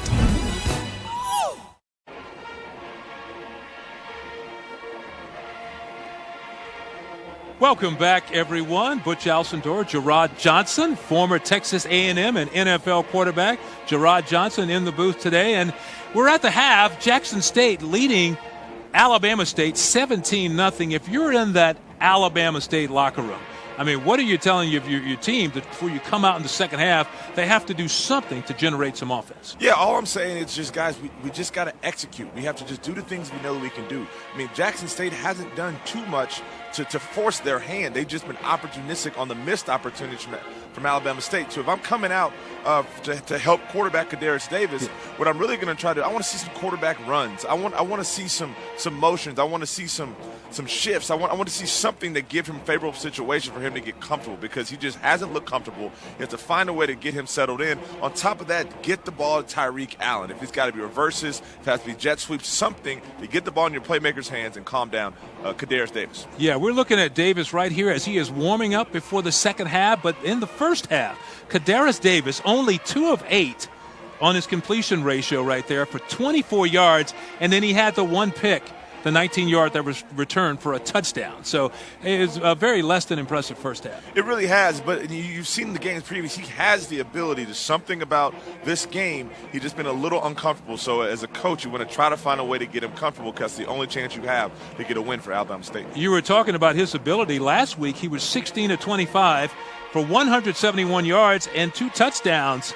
And so far, it's been a tale of 2 games, because he has not been able to get in sync this game, as you see his head coach, Donald Hill-Ely, on the sidelines talking it over with the officials, trying to get something straight before we kick it off here in the second half. And from the defensive side of the ball for Alabama State, they have to try to help their offense. They need a defensive play. They need a turnover. They need everybody coming needs to try to rip the ball out, a play on special teams, something to help jumpstart this offense. And on the other end of the thing, if you're Jackson State, your whole mentality right now is we have the game in hand. Just keep doing what we're doing. We need 2 scores and a couple stops. And if we get up like that, you're going to force Alabama State in an obvious passing situation. And then now Bowie and those pass rushers and those guys can get after the quarterback, and you can really seal this game away. One thing you can say is both defensive teams have been very impressive in this ballgame. They play great defense. They've made tackles. They've knocked down passes. They play sideline to sideline. 2 well-coached football teams who have a lot of athletic talent on defense.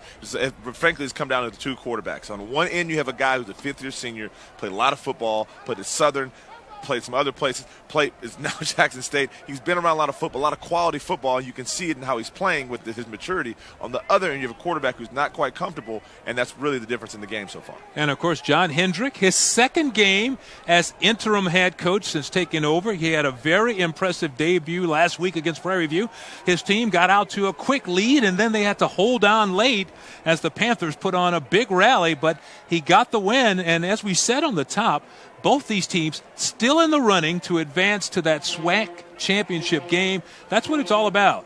But to win out and stay in that position, you got to find a way to get the victory today. You always want to control your destiny, and so this game is huge in the pursuit of that. And Jackson State has come out cool. They've come out calm. They've come out collective. Even under an interim head coach, you can tell he's been a head coach before. The guys have responded well to him, and all they got to do the second half is just keep doing what they're doing, and they'll be in good shape. And sometimes it's almost like rejuvenating the team in a way when you have it. It's bad when you make a change midseason because it disrupts that routine you were talking about earlier. But sometimes it's good because it's like new energy for everybody. Yeah, it's just sometimes just a different person, maybe even saying the same message. It just comes down to hearing a different voice, just refreshes, it's energizing. Or the fact of the matter is the severity of these games. Sometimes it's a reality check that that our coach is, he's not there anymore. So we got to step it up, and so Jackson State responded well to it. That is Adrian Salazar. He's getting set to kick it off to start us off in the second half. So Alabama State will start with the football, and boy, what a key possession because you really want to take it and do something with it early on. So we are underway in the second half. Kick goes deep. Tyreek Allen has it, looking for the hole, working his way, and finally he's going to be taken down. So not much of a return there as he kind of cautiously came upfield waiting for something to open up, and it never did. Yeah, that's a good special teams tackle right there, tackling Tyreek Hill to open field solo. It's a pretty big play. And so Alabama State, they came out in the first half. They had some motions. They did some orbits. They did some shifts, things like that. But Jackson State was disciplined, so I love to see them come out, give me a quarterback run, let's try to find a way to get this offense going. Well, and you mentioned before we were talking about how you want your quarterback to have confidence, but here we go to start the second half. DJ Pearson, we did see Kadarius Davis warming up, but it will be DJ Pearson, number 4. He was number 7 earlier in the season, has gone to number 4. Will start the second half, and he starts it by handing to Ezra Gray, and he is spun down in the backfield. Marco Gladney slicing into the backfield to make that tackle. That's 2 straight plays by Gladney on the kickoff and then the first play of the drive, man. Really good job coming in from the outside in, coming up to make a tackle. So we'll see if Pearson can jumpstart this offense. Turns, hands it to Gray again, and he has nowhere to go. He is hit by number 7, Eric Bowie, and just like that, 2 runs and no yardage on the play for Alabama State.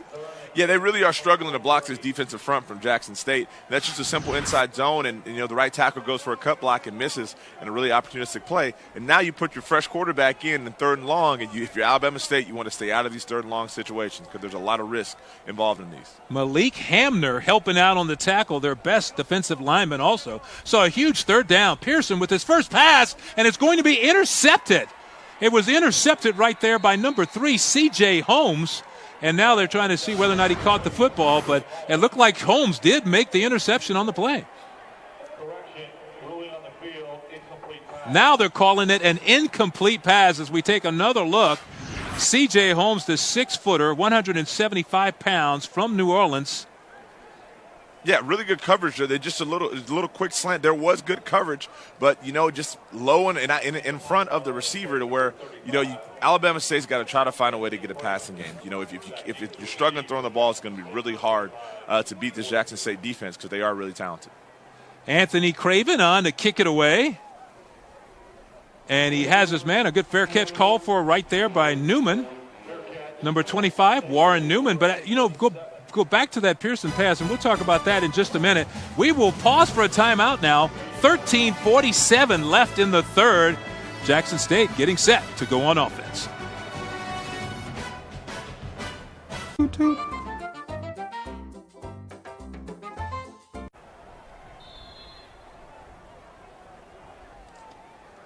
So the Tigers are getting set for their first possession of the second half. They will come back with Jared Hayes at quarterback, the 6-foot, 190-pounder from Central Louisiana. Turns and hands off right there to Keyshawn Harper, and a good job of just spreading that thing out by Josh Hill, forcing him all the way to the sidelines and getting him off the field. Now, we hadn't seen him get underneath the center much today in today's game. Most of the games have played out of the shotgun. But as the second half goes on, as Alabama State struggles on offense, I wouldn't be surprised if you see more and more of that down and running attack just to try to control the tempo, control the clock, and just get the stick moving in the run game. Well, at this point in the ball game, you're playing the clock just as much as you're playing Alabama State. And this one, especially when you have a 17-0 lead. So Hayes this time looking to throw it. He wanted to go underneath. It wasn't there. Now he fires down the sidelines, and he just airmailed that one out of bounds. He was throwing that one away. Yes, he was, and that's actually really smartly done by him. Good catch by the big fella there. How about that? Big fella may need to play a little tight end for him. Number 76, Ronza Anderson. Ronza Anderson with the big catch. You see a couple guys congratulate him on the sideline. Everybody was happy for getting his first reception, I'm sure, of the year for Ronza Anderson. Out of Jackson, Mississippi, but back on a game note, really good decision by veteran quarterback. It's not there, throw it away, live to play again. So the Tigers with the football now. 3rd down and 7 yards to go for the first down. Some pressure coming from the outside. So Hayes steps up, has a chance to get the first down. He does, and he steps out of bounds after he makes the first down. So a nice job by Jared Hayes right there. Great decision and a nice move to pick up the first down. It really was. No woman's open, and he felt that. 2 hands on the ball as he climbs the pocket. He gets out of bounds, and he gets a really good block from his receiver who turned into a blocker, or a running back, out there on the receiver role, who turned into a blocker to secure that first down. He also gave a nice little shot to Darius King over there, number 50, once they got on the out-of-bounds play there. You got to be careful with that one because they wouldn't call a personal foul on the quarterback, would they? Yeah, it's one of those things. Quarterbacks get away with a little more than most, but he's going to hear about that in the film room that he got dropped by a quarterback. So the handoff goes to Keyshawn Harper with some room to work and a couple of nice moves by Harper, and he picks up another first down for the Tigers. So it's cool to see, like I said it earlier, running backs are asked to do so much. You saw the previous play. He's out as a receiver, so his quarterback on the run made a good block to get the first down. And then you reward him going inside zone, makes 2 great cuts, get vertical, makes a guy miss. That's a huge 2 plays by Keyshawn Harper. He's having a really good day. Harper, 5'11", 185 from Mobile, Alabama. We mentioned earlier he missed last week's game with an ankle injury, was anxious to get back out on the field this week, and now he's making his presence felt here in the second half. And it's going to go to Harper again, and he has room inside again. So Harper pushing that pile forward. Yeah, you know, and for the rest of this day, I would expect Jackson State, if they can run the football, do it as much as you can because you understand the struggle that Alabama State is having. But a good job in Keyshawn Harper. Probably a little tired of those last 3 plays, but good job moving, getting positive yards on first down, and once again, they're in second and somewhat manageable. Well, and it's a great situation when you have that next man up situation. Keyshawn Harper is the next man up this week. They lost their leading rusher, Jordan Johnson. So he hadn't played at all today, so he probably won't. So it's a lot's going to be on Harper's shoulders. And this young man, Quentin Brown, and he powers straight up the middle before he is yanked back. Big number 94, Christian Clark, helping out on the tackle, but a nice run there by Brown. Yeah, Brown, a good job pushing the pile, getting positive yards, and I think he may have got 3 or 4 yards before forward progress kicked in. And so this is a huge, huge third down for Jackson State, because for Alabama State, you want to try to get a stop to build some momentum. And I would even say you may even be in 2-down territory because of where they are on the field. You may be too far for a field goal and close enough to maybe go for it from a field position standpoint. And once again, they come out in I formation underneath the center. Matthew Harvey, the big fullback in the ball game, he makes a block, and it goes to Brown, and Brown's going to be very close to that first down. We'll have to check the spot to see whether or not he picked it up, but they tried to go to some power football inside. Yeah, that's old school, just ISO. My guy on your guy, and that's a good job, Alabama State, for cramming that there, making a play. So the Alabama defense being asked to really step up and come up with a huge stop here on that offense. It will be fourth down. A fourth down coming up now for the Jackson State Tigers. They go back to the power set. The give is to Quentin Brown, and I don't know about that one. He was hit quickly and then knocked back. Daron Johnson, the first guy to get there for the Hornets, made a great stop. Yeah, so they try to go the other way. Last time they went to the right. This time they try to block down the linemen and go ISO to the left. That's a really good play by the Alabama State defense, and I think he may be short. And I want to say the injury may have come on the celebration, and you hate to see that. That's Daron Johnson, the young man who made the tackle. 6'1", 216 pounds from Memphis, and he's being helped off by his teammates here. That does not look good at all, but he made a great play on the tackle. Yeah, it's Daron Johnson from Memphis, and like you said, man, he's been all over the field. If you've watched the first half, he's made tons of plays. That's a huge physical play, and I want to say it may happen on the celebration. You hate to see him coming off the field in that. He's going to the medical tent, and we'll hopefully figure out what's going on there later. But yeah, huge stop for Alabama State. That may give them some momentum to ride so this Alabama State offense can get something going. Big turnover as they stop Jackson State on fourth down. So right away, Pearson tries to go upstairs. Has a lot of time, and then he runs out of time, and he's going to be hauled down from behind. That is Malik Hamner. That's what he specializes in, is making tackles behind the line of scrimmage, and he had another one right there. Well, really, this is the coverage sack because he has all the time in the world, but if you notice at the very end of that drop, his eyes went down and was looking at the lineman as opposed to downfield. But at the same time, there's 8 guys in coverage, and there's not many plays you can call to get guys open in that situation. And once again, Alabama State is in the second and long yardage. And you can see Kadarius Davis over there on the sidelines, hoping that he will get another chance before this game is over. Meanwhile, Pearson looking to pass. Has a man wide open coming underneath, and he completes the pass to number 9, Josh Knight, with a good catch by Knight. He's a freshman, 5'10", 170 pounds. Good job sitting in the pocket, scanning the field, see the receiver come underneath. They run, we call that a China route, where you get a corner route with the underneath coming underneath, and that's a really good throw and catch, and gives them an opportunity to be in third and manageable. Third and manageable situation here, an opportunity to keep the drive going. Pearson again, DJ starts up the middle, and he has some room, and he has the first down for the Hornets. A nice job by the quarterback, DJ Pearson, keeping and going up the middle. He's 6'3", 200, so he got a little size to it. He is not small, and he's really good to understand the situation. It's 3rd and 3, you drop up, and they cover. It's hard for those linebackers to cover receivers and tackle the quarterback. Go get your yardage, get down, move the sticks. And sometimes all the offense needs is one first down to get everything going. Pearson gives it to Alex Anderson, and they just push the pile forward. So a nice gain of about 2-3 yards on the play. So this so far has been probably their best drive of the ballgame. It really has, and it started with one completion. Alabama State doesn't need to turn into New England Patriots all of a sudden. They just got to complete enough passes to be dangerous to allow the multiplicity of their offense to work. Because they're one-dimensional, it's really hard to play offensive football. Gray in the backfield this time for Pearson. Pressure again, and he is going to be thrown down. Khalil Johnson got there, and here comes a flag. After the play, let's see what they call, because it might be roughing the quarterback there. It's looking like intentional grounding. So once again, they're having trouble with these screen passes. So they tried to throw a screen to the left, but Jackson State did a really good job of peeling off on the blitz. So they sent a blitz, and you're normally taught to throw it into the blitz. But as the blitzer was coming from the running back, they chased it out. Well, you could tell Pearson jumped up in a hurry to argue his case. Oh, yeah. Every quarterback can give you a full dissertation why that wasn't intentional grounding. And from one quarterback to another, that was intentional grounding. Because he also has to be outside the tackle box. So you got to throw it at the guy's feet or get it past the line of scrimmage outside the tackle box, and he was neither. Well, Khalil Johnson showed up so quickly.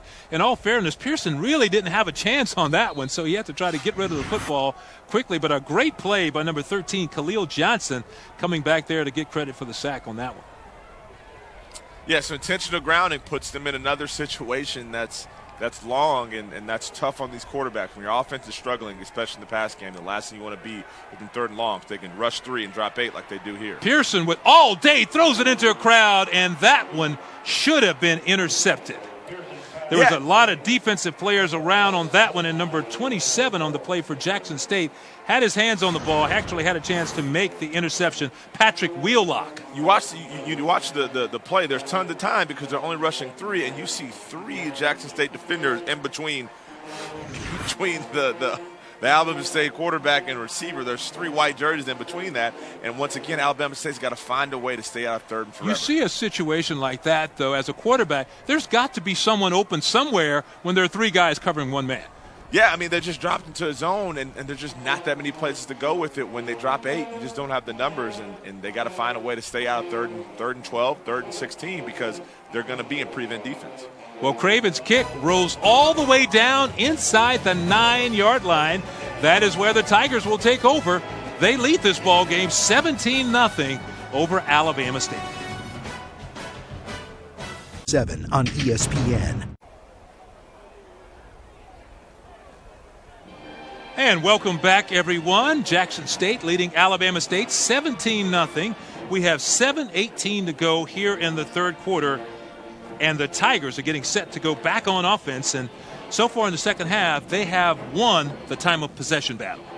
They really have. You know, they've controlled the game, and they understand the situation, you know, and you can see from the plays they're calling, the formations they're running, their defense is in control of this football game.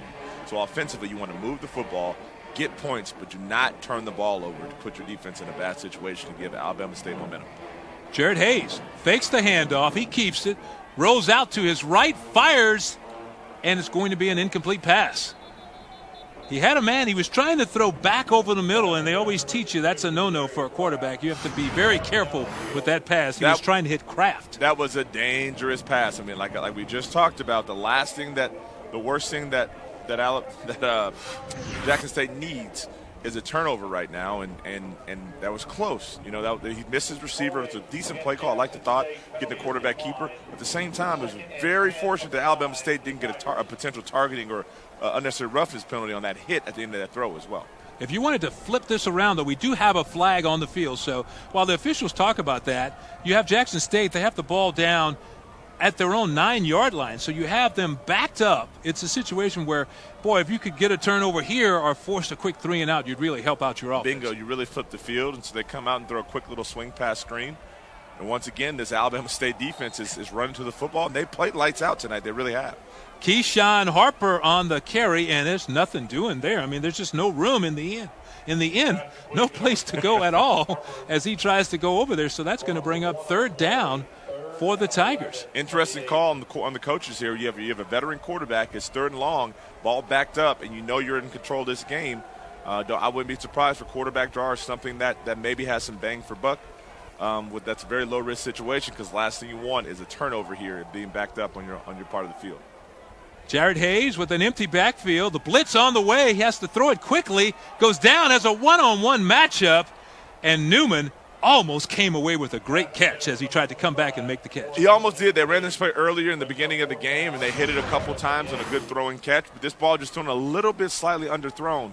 And you can see there, you love for him to get a slight hitch to get his hips into it, because if he throws his ball out in front, he has a chance with the speedster being out there. But he's just slightly underthrown, and that's a huge 3-and-out from Alabama State. And that's a great play by Dennis Roberts, the fourth there. Yes, there we go. Read my Roman numerals. Dennis Roberts, the fourth there, senior out of Miami with the play. He had a step, though. Newman had a couple of steps on him, but I think it was the pressure that may have not let him step into that ball like you're talking about. So they'll bring on Jackaman with the punt. He gets it away, sends it deep. Tyreek Allen trying to make something happen. Nice move there. And he gets it upfield for about 12 yards before he spun out of bounds. So they're looking for anything right now to jumpstart that Alabama State offense. Yeah, so that's a huge stop, huge 3-and-out by Alabama State defense. So now you have the ball with decent field position. You can at least try to get the ball into the red zone. You can get points. You know, we were talking earlier about some of the big alumni for Jackson State. On the other side, Tavares Jackson, Seattle Seahawks quarterback, went to school at Alabama State. Mm-hmm. It's one of the guys there. Eddie Robinson, I know you don't remember Eddie, but Eddie was a linebacker with the Oilers and then went on to play with the Titans. Went to Super Bowl 34 with the Titans. Okay. So now we have another quarterback in, and the pass is going to be completed.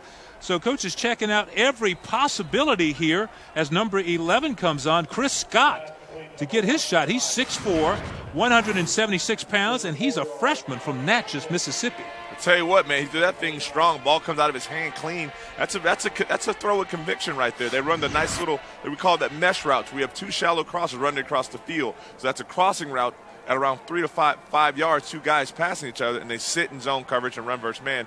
Good job of sitting in the open spot, and here we go again. So Scott, with a nice pocket in front of him, delivered a strike to Nigel Lee. Nigel Lee makes the catch, and it's a big gain for a first down for the Hornets. Well, you can see in his demeanor, that Chris Scott is not afraid of the moment. I mean, he's been focused. You can see the way he's getting in and out of the huddle, and he's throwing that football with conviction. And like you talk about it, sometimes just a fresh face gives you some juice on offense. Well, what I like about this is it shows you right there that Coach Donald Hill-Ely, as we do have a flag on the play, and it appears it may be going against the Hornets, Coach Hill-Ely is not giving up on this game. He's going to try everybody. If the water boy can throw, he may get a shot at quarterback in this one. Yeah, and so what you have here with the youth of the quarterback is you got to get everybody set before you make that call. As much as you want to get the quarterback sneak up as fast as you can, you really got to make sure everybody's set before you say hut. Otherwise, you'll get a penalty. Yeah, we talked a little bit about this young man, Chris Scott. He's a 6'4", 176-pound freshman. Went to East Mississippi Community College. You know a lot about them. And he's here. His hometown is Natchez, Mississippi. And now he's getting his shot. And we have movement in the offensive line. So it's going to be 5 more yards against the Hornets. So we talked about the fresh energy and air that bringing the quarterback off the bench or bringing somebody out onto the game. But there's a couple administrative things that are the snap count slightly different. You know, you've seen the effects of that. The last two, you had 2 straight false start penalties. One baby on the quarterback for not doing his first wide vision, seeing if everybody's set. The second one on the offensive lineman because maybe he's hearing a different voice. That's 2 huge penalties for Alabama State, who had some momentum building, and you know that once again in these second and long situations that makes it tough on the quarterback. That was Leeward Brown, number 71, the guilty party there. This time, Scott lofts one in there and almost had his man. He was trying to get it to Josh Knight, who came back to the football, just tried to drop it in there, but it's an incomplete pass. It is, and once again, great protection by the offensive line. He scrambles to his left, tries to get his hips involved, and that's a tough throw going to your left. It's really hard to put that ball where it needs to be. That's a great play by Jackson.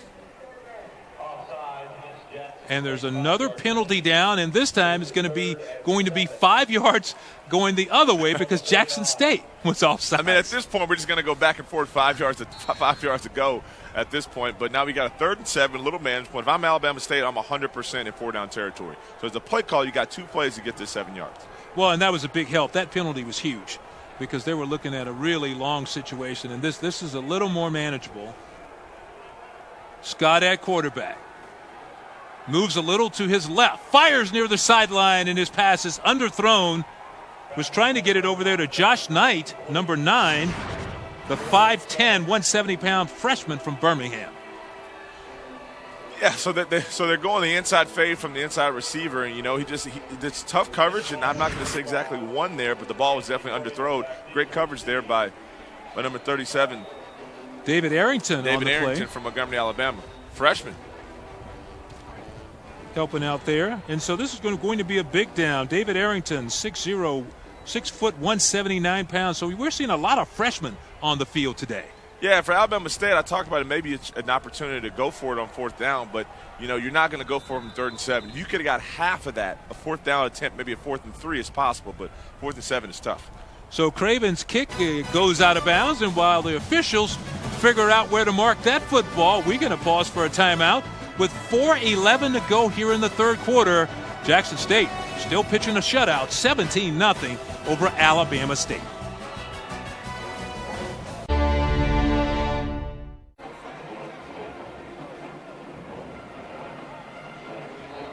Welcome back, everyone. We are watching Jackson State.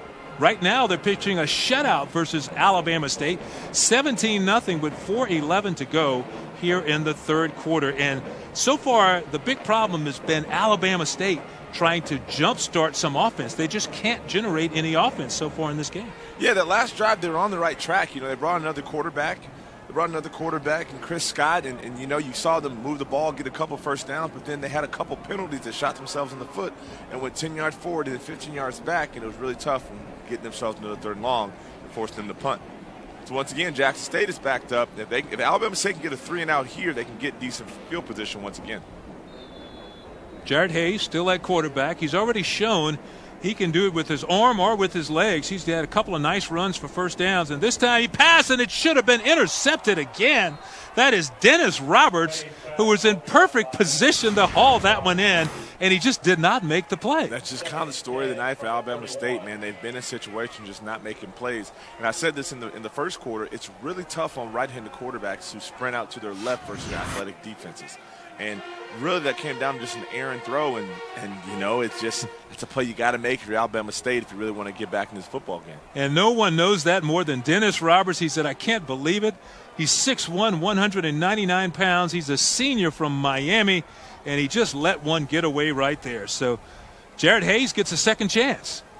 And this time he hands it to Brown, but it's Javon Brown, and he has nowhere to go, as the black shirt showed up in a hurry that time. I tell you, that's a great job of swarming to the football by Alabama State. They go with the outside zone there, and the most important part of that outside zone is for the defensive lineman to keep their gap integrity. If they get upfield, that thing gets split. But the fact that they ran down the sideline, stretched it out so the linebackers could make a play was a really good job defensively. Now it's forced Jackson State in a 3rd and long situation. We haven't seen a lot of Javon Brown in this one. Last week he carried it 14 times. Picked up 68 yards, but he's not seen a lot of action today. It's been mostly Harper and Quentin Brown, number 48. This time, Quentin Brown's in the backfield, and boy, what a smart play that time by Jared Hayes. He saw Brown out there, but he also saw there was a black shirt in position to make the interception. So he did what you said earlier. He just threw it into the ground. That's a veteran move there, and that's a veteran move there, and there's a mishap on the offensive line. The right tackle was expecting help on the sprint out from the right guard. And the right guard went left, right tackle went right, split a hole in the defense, which allowed number 90 for Alabama State. Yeah, number Lucky Oiwe. Oiwe, I'm going to let you take that one. Yes. Lucky Oiwe to provide the pressure, which got Alabama State off the field. The Alabama State defense has done their job of getting off the field. If they went after the punt there, good job getting it off by the punter of Jackson State. And they get a Jackson State bounce, which is going to back this young freshman quarterback up. Oh, all the way inside the 10, inside the 5, and it's going to be touchdown on the 4. You mentioned Lucky Oiwe. He's a 6'4", 224-pound transfer from Troy, went to Troy State, did a good job there. Comes in, he already has 2.5 sacks this season, so he gets in back there and he pressures the quarterback, does a great job of putting pressure on the quarterback. Yeah, that being said, I mean, you talked about it, the difference that Christian Jockerman would make, and that's a huge punt right there, flipping the field, because now Alabama State is backed up with a young quarterback, and, a lot can happen. Looking at his stats when you talk about Jackerman this year, and he has a long, in the punt, he has a long of 69 yards. So he does have a chance to get the ball downfield, and he's done this several times this year. So operating out of his own end zone this time is Scott. Hands it off to Anderson inside, Alex Anderson, and there's just not much room. That Jackson State defense, that's Bowie on the stop, has been so impressive today. They really have. I mean, they're flying around. They've been really disciplined, and there hasn't been many open receivers. Most of the throws and catches have been contested, and that's a testament to this Jackson State defense. They fly it around. They've been disciplined because Alabama State have thrown motions and shifts and all kinds of things at them, and they've always stayed disciplined in their pursuit. I'll tell you what, one thing fun to watch is the signals throughout college football. These guys, those are the unsung heroes. They can signal anything in you need be because there's some pretty unique ways to get plays in college football. So Chris Scott back at quarterback looking for the slant, has a man, and he caught it twice. Number 81, Marquez Spencer, had he caught it the first time, he had a chance to make some yardage, but the second time he had to wait to make sure he had the catch. So they have been just running a pure zone read, and we go back to talking about that RPO situation, which stands for run pass option. So now they run the line on the zone read, but if the linebackers take the running back, he pulls it and throws it, and that's a clean catch. I said it's another 15, 20 yards on the run, and just once again a play not made by Alabama State. Good block in the backfield. Scott goes down the sideline, and it is dropped by Marquez Spencer. He was all by himself. The ball was right there, and the young man had hit him in a bad place, as I like to say, because he could not hang on. I know. I'm telling you, I've been really impressed with Chris Scott's ability to throw the football and push it downfield. He has really good mechanics. Balls come out of his hand clean. The receiver does everything but catch it. He had a great move. It was man coverage. He got behind the defender, just couldn't quite come down with it, and that's plaguing Alabama State this entire time. And you can see Coach there on the sidelines not very happy about that. Marquez Spencer, a 6', 181-pound sophomore, just could not make the catch. Blitz is on the way this time. Scott gets out of the pocket, scrambles to his left, and he's going to be pulled down on a fine play by Keontre Hampton. Great job scrambling after the quarterback and making the tackle. Great job by Keontre Hampton. Got a cut block there. The pursuit of Jackson State. And the hardest part about a right-handed quarterback running left is you can't get that ball. You can't throw it with the guy on your right hip. If you look back at that game that the Chiefs play where Patrick Mahomes threw with his left, going left, because it's really hard for right-handed quarterbacks to scramble left. That's a tough play, and it's going to set up a big third down now for the Hornets. And they had something going there for a while, but then Chris Scott has actually given them a lift. He's thrown the ball well. Scott this time with a great pocket. Going to put it up. Has a man, but it's going to be intercepted or incomplete. Number 3 actually had his hands on it, C.J. Holmes, and he and his teammate were battling for the football, and it ended up being an incompleted pass. So he shows his youth there. So he does diagnose the coverage and sees his own coverage, but you got to locate where the safeties are. Fact of the matter is there were too many Jackson State players to the football. And so the Chris got away with the lucky one there, but just got to make sure he can make those decisions. And C.J. Holmes and Alexander Shaw battling for the football, and then neither one of them came down with it. So what looked like it was going to be an easy Jackson State interception turns out to be an incompleted pass. So the punt away by Craven, and again, it's going to take a long bounce down there, and they're going to touch it down. Well, the Hornets. So Jackson State will now go back on offense with 54 seconds to go in the quarter. Yeah, last time they were out, Alabama State just really sniffed out their plays a little bit, ran some good defenses. They tried to come out to a screen pass, and it just wasn't their quarterback threw it at his feet. So if you're Jackson State, once again, you're stuck in this mode. If you don't want to do anything risky, but you really could use the comfort of another touchdown, so you got to kind of play that risk-reward meter from here on out. So the Tigers go back on offense, and this is something they did really well last week when they had the lead, and the Prairie View just ran out of time. But they did a good job of running down the clock, and as you can see, someone getting stretched out on the sideline there. It's kind of hard to see the number, but some of the players might be coming down with cramps on a cool day that we're having. And this time the handoff goes to number 20, and that is Keyshawn Harper with a lot of room to go on the left side. Great call, great play design, great run by Keyshawn Harper. If you notice the veteran savvy, I know we're not even in the fourth quarter yet, but he gets to the sideline, and then you look at this right here. He's aware of the fact that he does not want to go out of bounds. Keep that clock running for Jackson State. Keep the clock as your friend. You're up by 17. Big-time run by Keyshawn Harper. Great run by Keyshawn right there, but also got a big block from Matthew Harvey, the fullback. Came in the game just for that play and did a great job of sealing that inside to let the Tigers come away with a big gain on first down. And so it's all in their hands now as the time ticks down here in the third quarter, and they're going to go over and try to figure it out. But when you look at Hayes back there, he looks pretty calm, cool, and collected right there as he stands up waiting for the play to come in. He's in absolute complete control. Think, but this guy's been in a lot of places. The road, you have a lot of respect for the kid. When he started at Southern, went to the Military Institute at JUCO in Arizona, and then found his way back to Jackson State, to where he's been a lot. He's been through some adversity, seen a lot. So to see him playing well, leading his troops, to see the guys responding to that leadership, it's really cool to see. It's why I love the game of football for stories like that.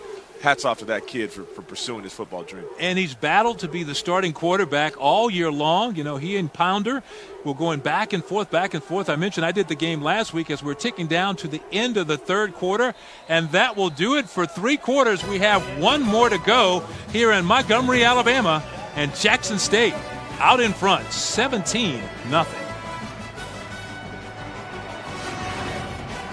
Same time, son. Dad, you gotta hold still. Totally bald, right? Whoa.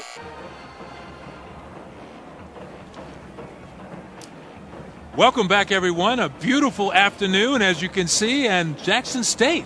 Beautiful afternoon for the Tigers, too, because they're winning this ball game 17-0 as we get set to start the fourth quarter, the final quarter, and Alabama State still trying to find some success offensively. They really are. They've struggled. They've had a little more momentum. They found some things to have success with. They've thrown some mesh routes, some underneath throws to actually move the chains. But on those throws, they had some penalties that moved them back. At the same time, Jackson State, they're doing exactly what they're supposed to do. They're up. They know their defense is playing well. They've come out in the second half, underneath the center, run the football, telling their offensive line, it's up to you guys to win this football game for us. Because we got to run the football to get us out of here. When you look at the Hornets, they're 3-0 when they score more than 21 points in a game. And right now they're being shut out. So they have to generate something on offense. And right now they're also undefeated at home. So that's another streak they would love to keep going as the Jackson State Tigers come out of the huddle. This time under center is Hayes. Comes back, and he hands off to Brown, and there's not much room going on there for Brown. Excuse me, that was number 20, Keyshawn Harper, with the carry on that play. So Harper, number 20, stacked up by that defense from the Hornets. And the Hornet defense is the backbone of this team, and the Hornet defense has played really well. Those guys, there haven't been points scored in the second half. They did a really good job of shutting those guys out in the third quarter. They're giving their offense opportunities, so they just got to find a way to capitalize. But if you're on defense, you always want more. They got to find a way to help their offense, give the defensive play a strip, a fumble, an interception, something to help get the momentum swinging towards Alabama State.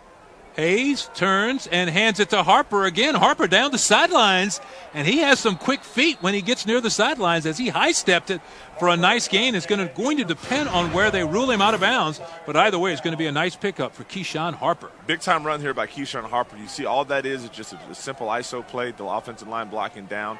You can almost check. Look at him tiptoe the sideline there, That's man. a great job. That's a really good job. Could be a ballet dancer there. He did. Sweet feet right there, man. Sweet feet. And you could see the official looking right down the line to make sure they had the correct spot. It's going to be a first down for the Tigers.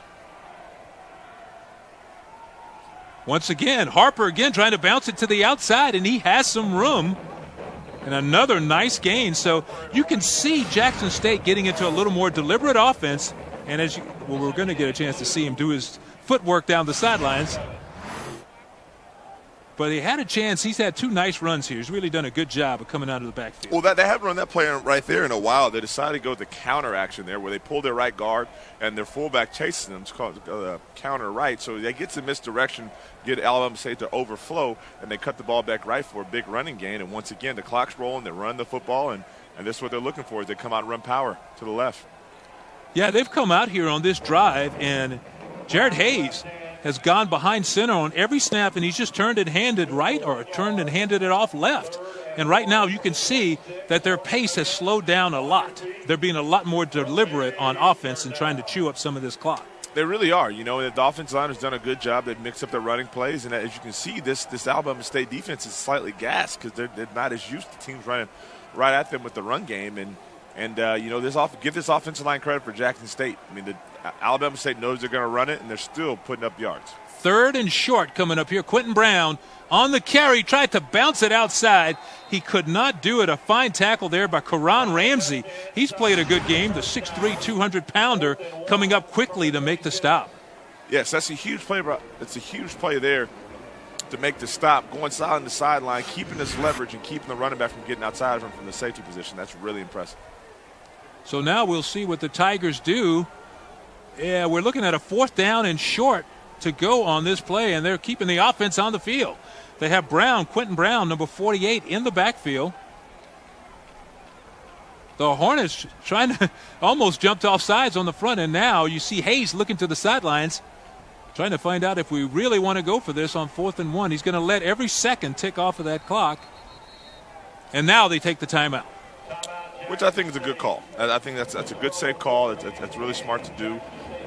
They almost got him there. They try to get him to jump off sides. Maybe you can steal those yards. But if not, you fold the 10 and you punt and just keep relying on the defense. That's, gotten you this far. Got him this far. This far is a 17-0 lead with 12:04 to go in the 4th quarter.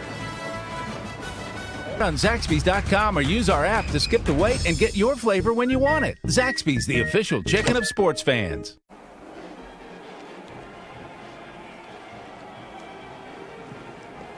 Welcome back, everyone. As you can see on your screen right there, the Jackson State Tigers are leading Alabama State, the Hornets, 17-0 on 4th down. Here we go with the handoff to Quentin Brown, and Jackson State picks up a 1st down. The ball is loose, but the officials are saying it is down. It is a dead ball. So Quentin Brown carried, picked up the 1st down for the Tigers, and they will burn more clock as the clock continues to tick here in the 4th quarter. Yeah, let's see if we can get a slow-mo of that play. But, that's a statement play right there by Jackson State.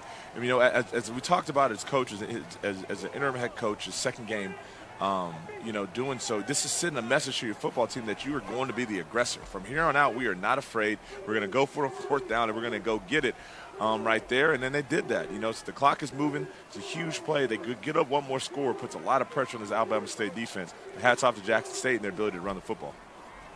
This time, he hands it again to Harper, and he picks up a couple inside. As we went to that commercial break, we weren't sure if they had just ran out as much time as they could and they were going to come back and try to punt the football or go for a long field goal.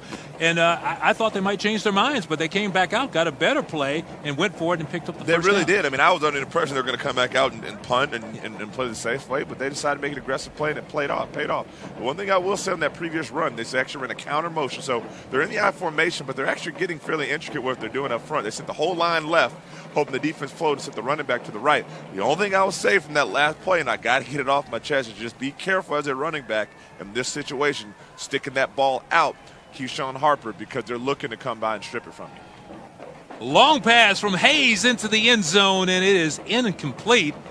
On the play, he was looking for a man deep in the end zone, but it was good coverage on the play by the defense. Really good job covering. I mean, that's a decent spot. And once again, this is a really good, well-thrown football. I mean, if he gets his head around, he could potentially make that catch. But the best part about the ball thrown was that he put it in a position where only his guy can catch it. In a situation like this, there is no explanation for an interception thrown by Jackson State. Cameron Hines was the intended receiver on the play, but he was well covered in the corner. It just wasn't there, and I'm surprised at that play. I'm surprised that they wouldn't come if they would throw the ball. I thought it might be something underneath, something short to keep that clock moving. But instead, they go for the dagger, and they don't get it. So this time, Hayes rolling to his right, and again, he has to throw one into the seats, and he stops the clock again. So he's keeping Alabama State alive. He's keeping hope alive for Alabama State as he stopped the clock 2 consecutive plays. Once again, I mean, the design was okay, but just Alabama State did a really good job of covering the play, and he had to throw the ball away. And in this situation, you have a good kicker, you use it. You just want points on the board. It makes it that much harder for Alabama State. Good decision by the quarterback, really good job by the defense, and, now they're kicking the field goal. So Christian Jackaman on to attempt a 39-yard field goal. Adrian Salazar will put the hole down.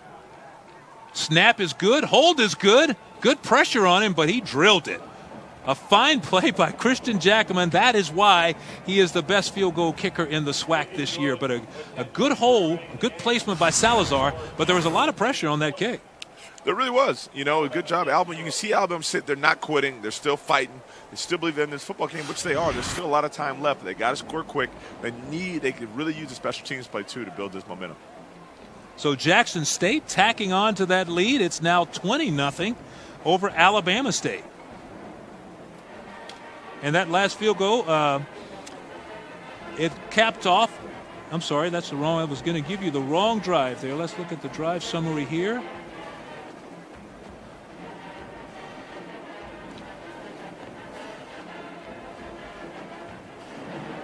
So the field goal attempt by Jackman is good, and the lead is 20-0 now. Jackson State with 10:23 to go here in the fourth quarter. Once again, let's check the upcoming schedule first for the Tigers from Jackson State. We mentioned if they won out, they could work themselves into that SWAC championship game. And as you can see, they have Alcorn State coming up on November 17th. That's going to be a huge game. It really is. I mean, they're playing well. Alcorn State, they're really good, well-coached football team. And Jackson State, you know, they've gone through some adversity, some different ups and downs, some change in the personnel. You know, and if they can eke out a win today, that should give them enough momentum to go in and take their shot at Alcorn. So the kick from Salazar is going to be short, and it bounces around near the 20 and picked up. And so the Hornets will come on and start their drive. 1st and 10 from about the 23-yard line. That last field goal attempt by Jackman was a good kick from 39 yards. And as we can see, the Alabama State upcoming schedule, after this they go to Prairie View on the 17th. Two teams that, in all probability, if they don't come back to win this one today, will be looking for a win. Yeah, I mean, it's been a couple weeks for the both of them, you know, and they did get a win over Texas Southern, Alabama State. And, you know, this team right here has got to find a way to get some offense. They have a great defense. It looks like they're a young quarterback, and they give them some juice. And at this point, you're just hoping that your guys can still stay in the fight. Coach Donald Hill Ely, of course, he was an interim coach last year. He went 5-1 over the final 6 games, did a good job. It earned him the head coaching job over at Alabama State. So his team has had to overcome a lot this year. We talked about all the time they spent on the road, which is a very, very difficult situation. And he has his team in a nice position, and now they're still not giving up on this ball game. As Chris Scott with a big completion, and you mentioned they had to get the ball to Tariq Allen. I think that's his first catch in the ballgame. It really is, and that's a really good throw there by Chris Scott. He dropped back in the pocket. He stepped up in the pocket, and a strong throw in between people, because Jackson State at this point know you have to throw. You're going to get a 3-man line for the most part with guys dropping in the box, and you got to find a way to throw it in between people. Chris Scott bounces out of the pocket, going to run it near the sidelines, and he gets out of bounds. Does a good job of getting out of bounds after the nice gain there and stopping the clock. Yeah, I really enjoyed the way Chris Scott came into this game. He's came in this game fearless. He's making quick decisions. He's letting the ball go. It's not there. His feet step up, put the ball in your left hand, go get the first down. That's really quality football right there. Good block by big Titus Howard there near the top of your screen, number 58. And I love about him, you know, they recruited him out of high school as a quarterback. And then he came in his first year, and then he played tight end. And then after a year eating at the training table, he was an offensive tackle.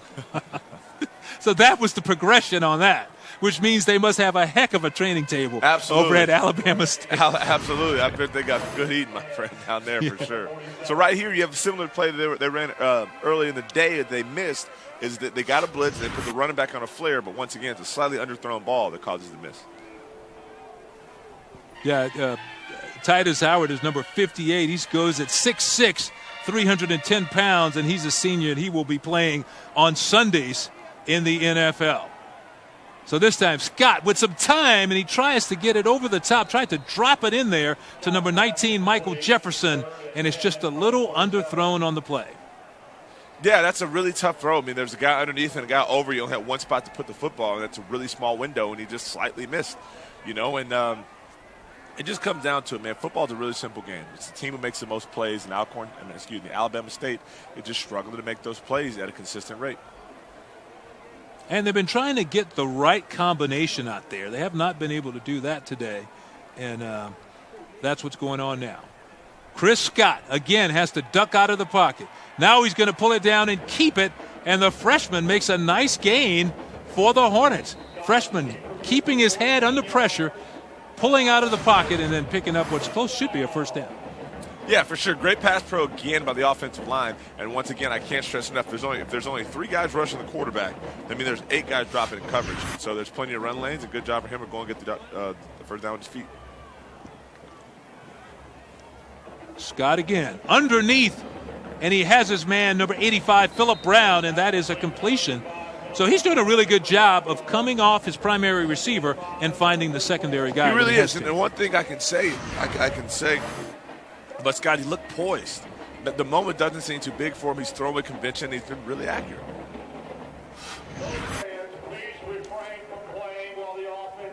So,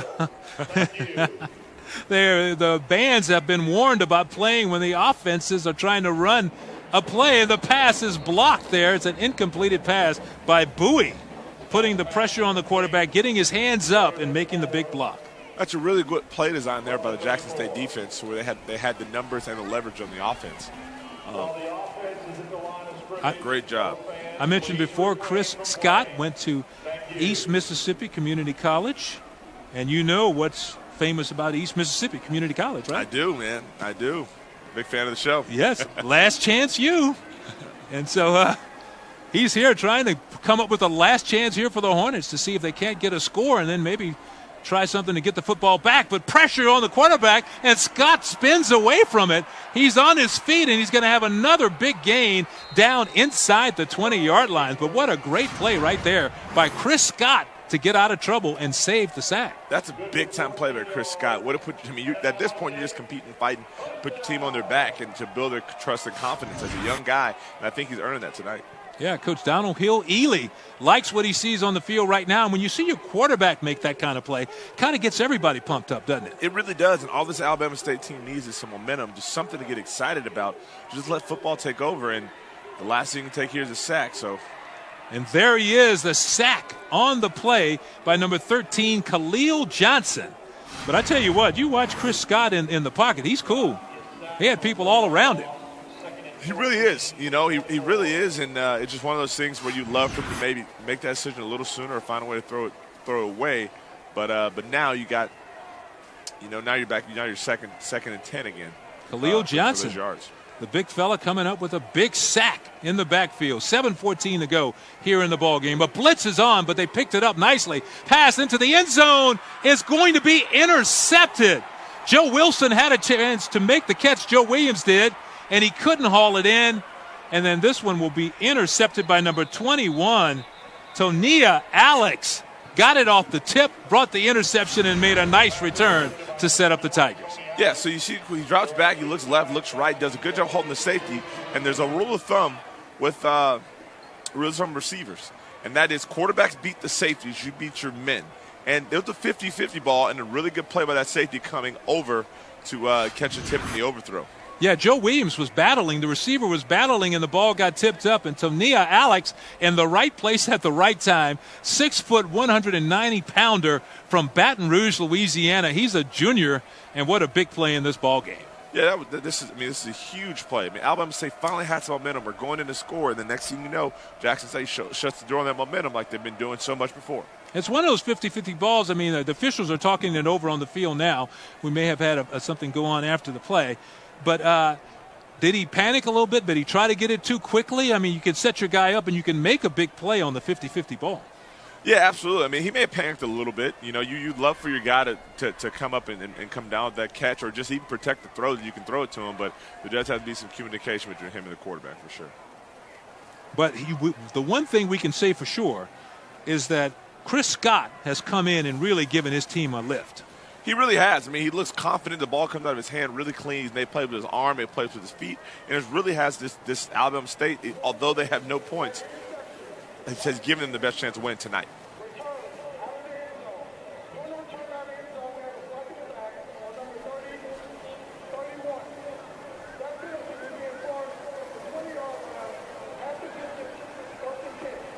So it's a block in the back on the interception return. So the interception will stand. And you can see right there, good job by Joe Williams. I mean, he went after it. He did everything he could to try to catch that ball. Mm-hmm. And then Alex taking it out right there, and then the bad block occurred on the return.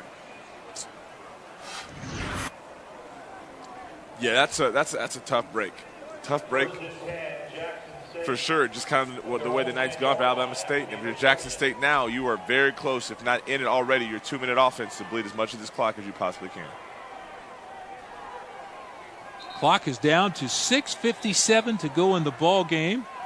And the Tigers from Jackson State will go back on offense, and they will have an opportunity to burn some more of this clock. Jared Hayes has gone all the way at quarterback, and he's done a really good job, just like he did last week, of managing the ball game. And this week, I don't think he has any turnovers. Last week, he had one. He really doesn't. He's done a really good job of managing the game. But my biggest thing as a quarterback, watching quarterback, is you watch command, you watch leadership. He's telling people where to go. He's talking to players. He's smiling. He's happy. He's doing everything you want from a quarterback.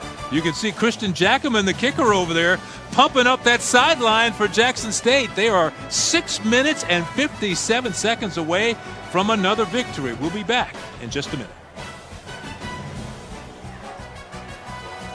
So we made your truck even more capable with legendary Hemi power. More people are switching to Ram than ever before.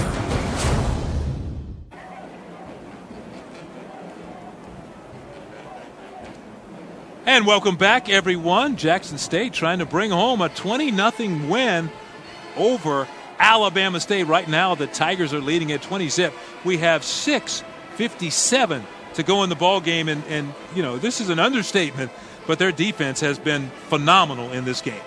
They really have, and that they've done what they've had to do. They've made the plays. They've been flying around. They've been aggressive.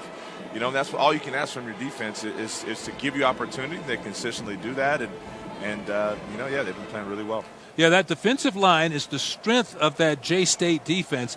And Malik Hamner and number 13, Khalil Johnson, have both been outstanding today. I mean, they've been playing sidelines to sidelines, making tackles. I mean, they were just two outstanding plays. And you look at the play of the secondary, it's been pretty good also. It really has. Like as much as we say that there's been some struggles at the Alabama State position at quarterback, defense has done a really good job of making it hard on those guys anyways. As we listen in to. Yeah, and it looked like we could. Let's see, both teams are going back to the sidelines here. Let's see what's happening. You see Coach Donald Hill-Ely. He's standing by looking on. The illegal block in the back in the end zone results in a safety and 2 points for Alabama State. So it's an illegal block in the end zone, and the result is a safety. So Alabama State will get 2 points awarded to them because the penalty happened in the end zone. Bizarre series of events there. That's very unique to me on that situation. But they'll take 2 points. They'll take points any way they can get them. I mean, they're looking for any. All points are good points at this point in the game. And the Hornets could not generate anything so far offensively. So that's a very interesting call there. So that will give Alabama State the 2 points, and they're on the board with 6:57 to go. So the shutout is history. And as we take a look at the play in the end zone again, the ball is tipped up. It's an interception. And let's see. So apparently the penalty must have occurred while he was in the end zone. In the end zone, that is true. The ball, the possession switched. And now I tell you what, talk about momentum. Crazy things have happened. They get a touchdown, they get a 2-point conversion. You're down to a 2-score game. I mean, there's some timeouts.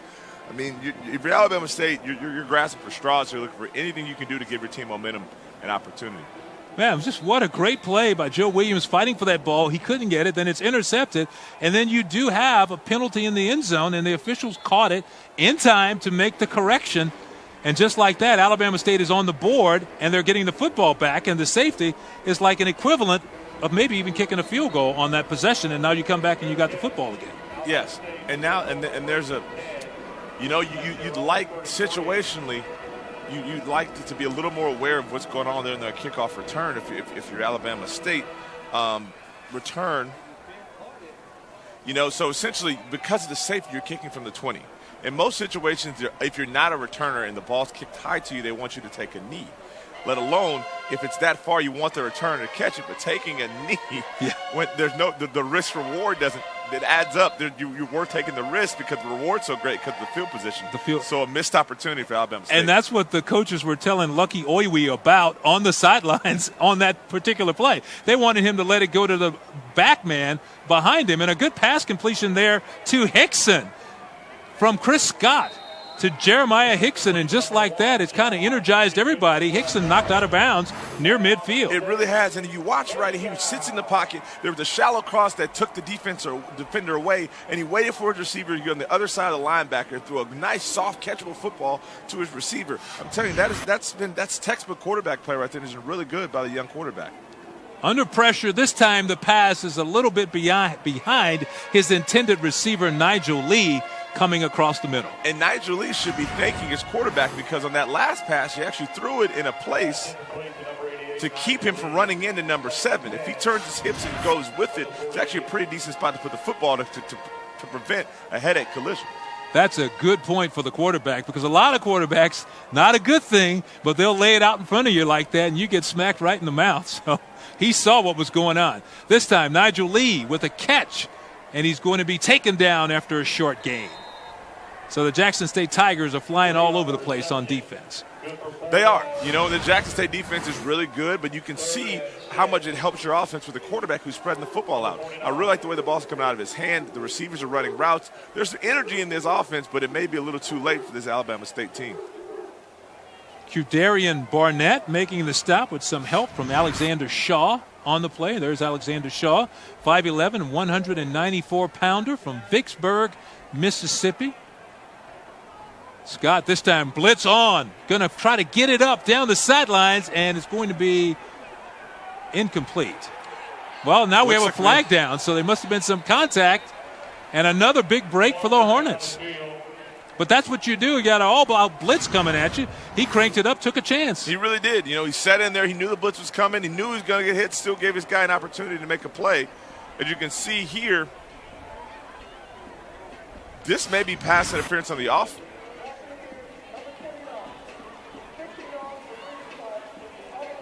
Well, he called it on Shaw, I think, but you're right. I mean, it could have easily have gone on the receiver on that play, who actually had a lot of contact going on the inside. That's a savvy play by Jeremiah Hickson. What you teach receivers, if you can't catch it, fight like you're drowning in water against that DB to make it appear that you're getting held. He did a really good acting job there, but you'll take it any way that you can. It's a heady veteran play. It almost looked like he grabbed him in the chest and pulled him down.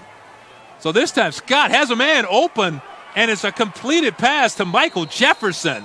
Nice play. I like that semi-back shoulder throw there. That's big-time football right there. If you see right here, there's a little bit of a nudge. They run a double move. And so a great job by the quarterback of not getting beat on the double move. But just because you don't get beat on the go does not mean he's not open. He throws a back shoulder throw to another freshman, Michael Jefferson, for a big-time catch and throw. Yeah, he's a big target, 6'3", 187. And you like to have that type of target. I was about to say, and as we line this thing up again, don't be surprised they go right back to him and this man coverage throw him a fade.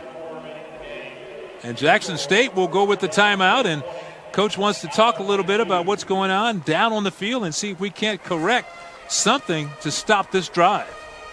Coach John Hendrick, of course, he is the defensive coordinator also. One of the things he brought up when we talked to him about taking over as the interim head coach, he said, before all I used to do was get in the meeting room and worry about my little people. And he said, now I got the whole team, so I got everybody's problems. And it's a different kind of thing. It really is. It really is, and it becomes things that are non-football related that you're accountable to, the media and then the boosters and the administration, all those other things that come into play as a coordinator, just isolated. But I tell you what, man, he's up for the job, and he's done a good job preparing this football team. They're sound, they're playing well, and they've been really opportunistic. And as we take a look at the SWAC standings here, you can see Alcorn on top with that 5-1 record. But right there at number 3 and number 4, Jackson State and Alabama State. And let's just look to the right because that's the more important column right now. Jackson State 3-2. If they would hang on today, they go to 4-2. And you can see Alcorn up there at 5-1. So that puts them right in the thick of it. It puts them in the thick of it. They still have an opportunity. We got man coverage. Wouldn't be surprised to see a fade right here at the top of the screen. There it is. Good call, Coach.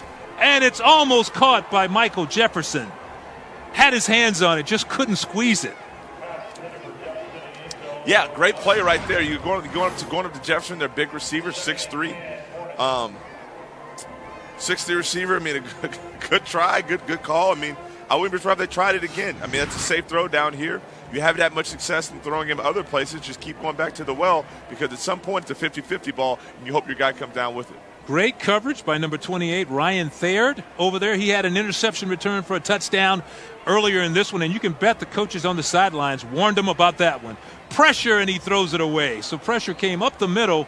Once again, the Tigers put the heat on the quarterback, and Chris Scott just unloaded that one high, threw it away. So the play before they played man, they just played a combo coverage here, and he felt the pressure and knew he had to get it out quick, but he actually threw that ball where nobody could get it because you try to put the ball too on target and somebody could pick it off. That's a decent incompletion in the realm of incompletions. So the Hornets come up, and they're looking at a 3rd and 10 this time with a roll right, and here comes the pressure. Scott fires for the end zone, and it's incomplete to Nigel Lee. And that play just the timing got all messed up with the pressure. It really did. I mean, so they're trying to sprint the quarterback out again, but that's a great job of the Jackson State defensive line by creating penetration. That's big number 98 for Jackson State. 98 is Charles Anderson. Charles Anderson splitting the offensive line of Alabama State. If they can get him blocked, the quarterback can get outside, but that penetration caused him to throw it earlier than he wanted to. So Chris Scott looking at a 4th down and 10 yards to keep this drive alive. And to this point, this has been the best drive of the day for the Hornets, with the football resting right at the 10-yard line. So they come out in an empty formation here. Alabama State looks like they're in zone, and looks like we have a timeout. Have whistles on the field. Alabama State. So they want to talk about this play. You know, this is an opportunity, because if you score here, you have an opportunity to go for an onside kick if you want to. You can try to get them out, 3 and out. So you have a lot of options here. But if you're sitting on a play that you think you wanted to use in this ball game that you knew was going to work, now is the time to pull it out. Exactly. You have your best play. Hopefully in practice you've been practicing with this from fall camp, whatever. This is our best play from the 5-6 or from the high red zone in our playbook. Or if not, how can we find a way to get our best play of the football? Because at this point, I think your playbook has opened up. With Chris Scott playing at quarterback, because he's been making throws. He also has his legs. I think it's a little too deep to move the quarterback, because it takes away half the field. But you want to just drop back and make something happen. If the first guy's not there, you never want to take a sack on 4th down. Get the ball out of your hand, give somebody an opportunity. And if you look at Jackson State, on 3rd down, they brought the house. I mean, they sent almost everybody they could have. They went with the matchup, man-to-man defense down there. So it'll be interesting to see what they do from a defensive standpoint, because they put the pressure on them here. Hey, I don't know if it's 4th down, and then you see a last-minute substitution. That's never good. Josh Knight, he sent them out on the field, and now the officials walking over there. And well, if you notice, you watch the official, they have to give the defense the opportunity to substitute if a guy comes off the sideline. And they did. Good job. And it's dropped. A good read by Chris Scott. It was the big fellow was going to have a chance to bang it into the end zone. Scott did a good job, drops it off to Larry Brown, and he forgot one thing: to catch the football. Well, you kind of heard footsteps there, and that's just been that's been the tale of the night for Alabama State. It's just missed opportunities. There's been a couple dropped interceptions. There's been a couple dropped passes, and just come down to the fact in these types of games, you want to win a championship. If you want to win championships, you got to make plays. It just comes down to a team that makes more plays, and you can see a fiery coach right there. Oh yeah. Rashad Jenkins coming up with a big defensive play there for the Tigers, but it's kind of heartbreaking. Your heart goes out for the Hornets, because Chris Scott has come in, and this young man has done everything he could do. Put that one right on Larry Brown, and Brown was already thinking about maybe trying to force his way into the end zone. He was trying to figure out the way he was going to dive, jump, figure out a way to get into the end zone, but he forgot one thing, and that was the football. Okay, the handoff inside, and not much room at all, as this time the Tigers are just trying to run the clock down as they give it off to number 20. That is Keyshawn Harper. And he just makes sure right now ball security may be the paramount thing in this ball game for the Tigers. Bingo, you're exactly right. At this point, you're deeply into your 4-minute offense. So where you tell your running back, stay in bounds. Okay, there's no sacks Ball security, stay in bounds. You know, you want to take as long as you can to get this playoff. No false starts, no penalties. You know, and you want to get 3 first downs, and your team, you can try to get your team out of there. Keyshawn Harper in the backfield. He has the carry. He makes the carry again, and the ball comes out. And at big number 94 has it. Let's see what the ruling is on the field. And Christian Clark has the football, and it goes back to Alabama State again. So take another look. Harper on the carry. Ball is stripped. It is definitely out. And then the big fella on the recovery. It is definitely out, and that's a good job. We just talked about it. The one thing you're telling your team, you go through your checklist on the sideline before you run back out in that field. You go through your checklist. Ball security, 2 hands on it. Keeping it bounce. That's a great play by Christian Clark. But what I saw was some hands by Christian Clark. He grabbed that thing with his paw. That wasn't just a big guy jumping on the ball. He took that ball off the ground. Probably had some basketball in his arsenal back in the day. You know, if the Hornets can't make a big rally, it's going to be the missed opportunities they're going to look back on at this game. So Scott, with the blitz coming, fires inside, made a good read, was trying to go to Nigel Lee, but the pressure came on, and he went high with the football.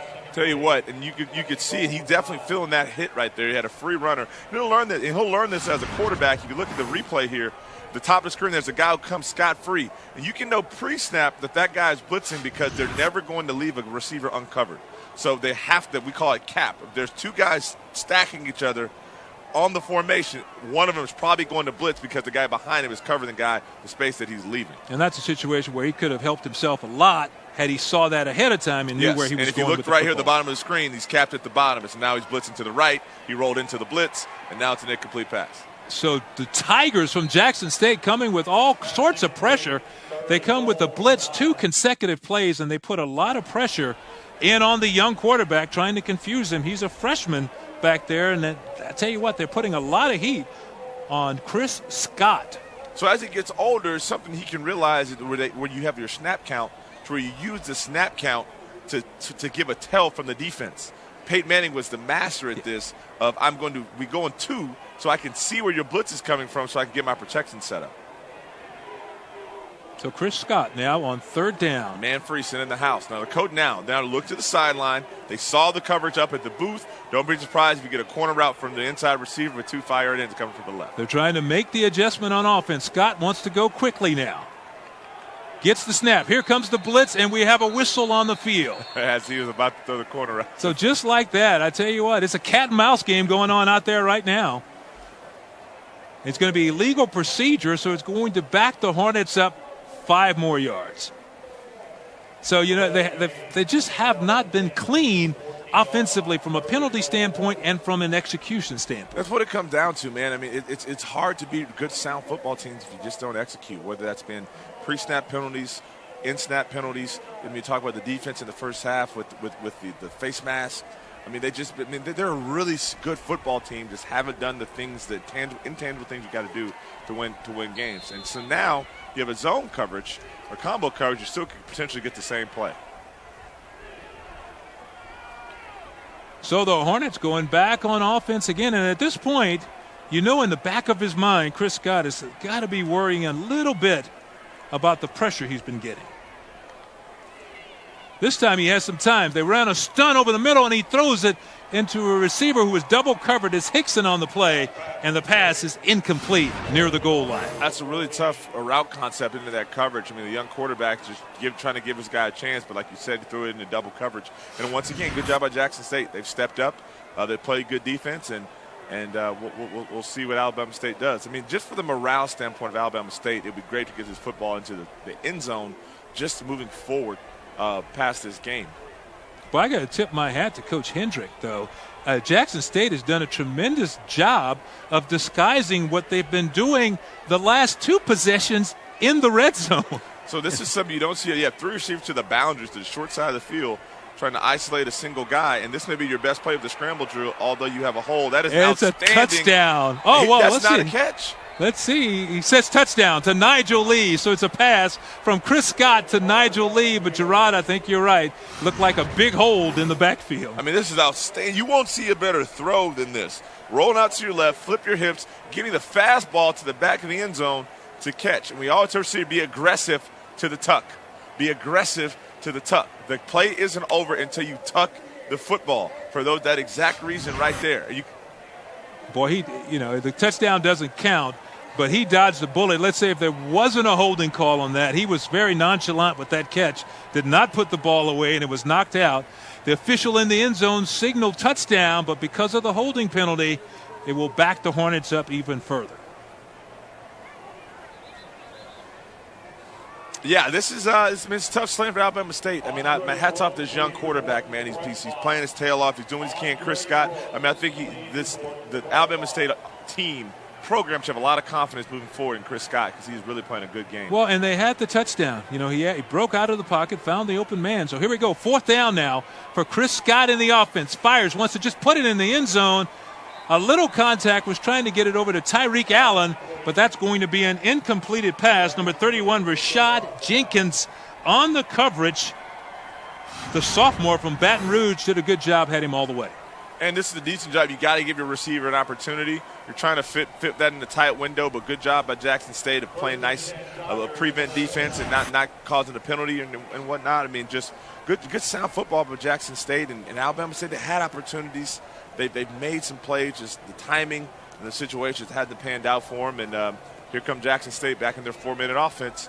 I expect them to get 3 runs right here and forcing Alabama State to use their timeouts. The Hornets were inside the 10 for 2 consecutive possessions and came away with no points. I mean, that is tremendous defense.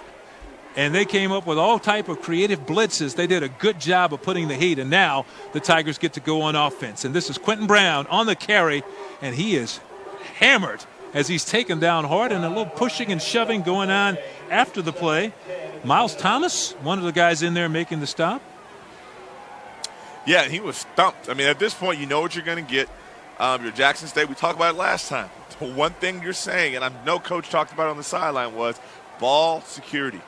There's no excuse for a fumble right here. You're not trying to get touchdowns. You're trying to run out that clock. So 2 hands on the football, and you can see the substitution of running back to make sure that doesn't happen. So the Tigers will let every second they can tick off of that clock before they snap the football. Jared Hayes this time out of the gun.